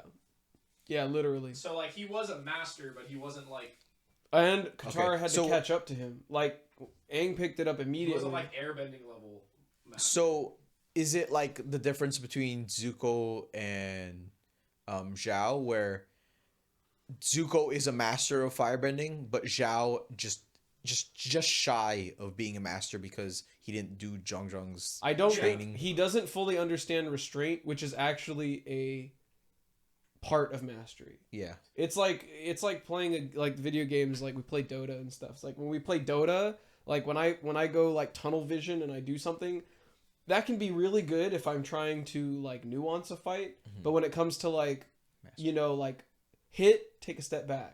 I have a hard time taking a step back. I like focus. So there you have to flow. You have to ebb and flow. There's like a on and an off. You have to know when to be off. It's the neutral Jing thing. It's like you have to know when to listen and you have to know when to attack. And when you're attacking, you can't listen. You have to just attack. But when you're listening, you can't attack either. Like you have to seamlessly go into both. And that's what Zhao can't do. Zhao is just all blaze. Yeah. So Yeah. with him though, like that's what I'm saying. Like Ozai had all the cards in his favor for that fight, but again, Avatar State, it doesn't matter. Like it was a really good fight though. Like it was Aang didn't really even master super the cool. Avatar It was State. super cool. No, he did. Aang does master the Avatar State. Oh yeah. Oh, and Is it here? you said this was the best and most important thing? Not in all of Avatar. It's just like this is a moment, Okay. and him learning flight is the fucking coolest thing. That's pretty cool. And it It's was pretty super cool. important for Yeah. like to tell you how devastating he was and how committed he was. Mm-hmm. Yeah, this is not like best and most important of all events in the entire Oh, show. okay. This is just like Well, at least that's how I thought of it. Oh, okay. This is just I like, thought it would. here are some For her. moments. Us Zuko personally. underneath Zahir. Yeah, falling. yeah, yeah. That would have been. Yeah. You should No, have 'cause I would've swapped. You should have said it was. They would have frenzy. No. Yeah, you know what? Yeah, Cabbage I would Guy. have swapped Zuko and Zahir. Shit, I like Dropped Cabbage Guy. Zahir a little bit. Do you have Cabbage Guy. our might beat special list? Zuko. Thank you for Or do watching. we have time? The slideshow. We could do this. We don't have time. No, we do not have time. Oh. We enjoy talking about Avatar. Guys. We're just gonna put just spoilers for Maybe the that list. should be that should be our post is our final. List. just Yeah, post it. Yeah, We can make a video separately of the tier A list. separate. We can do Ooh, that. You know what? That would be fun. That would be an interest. Yeah, I like that idea. Just do have a too. separate video Yeah. for that. we're figuring this stuff out. Yeah. we're putting it all together. Oh, did my camera die? Oh, by the way, you froze. You have When? there's like a shot of you while Jay was sitting in the chair like this last time. Yeah. And you're just like Oh, about to drinking drink water? your water, but it's like that for like 2 minutes straight. Yeah, it looks like my camera died. Yeah. Yeah, it froze. Yeah, so whenever it freezes, you just. It is on the last frame. Yeah. So it was funny. just you looking. Honestly, That's funny. if I have time for editing, I'm just gonna try to like edit different freeze frames of you. Yeah, just like doing like while you're talking. You Hey, should that- flip, funny. you should flip it upside down. PNG. Yeah, have a PNG of it. Just. Yeah. All right. Well,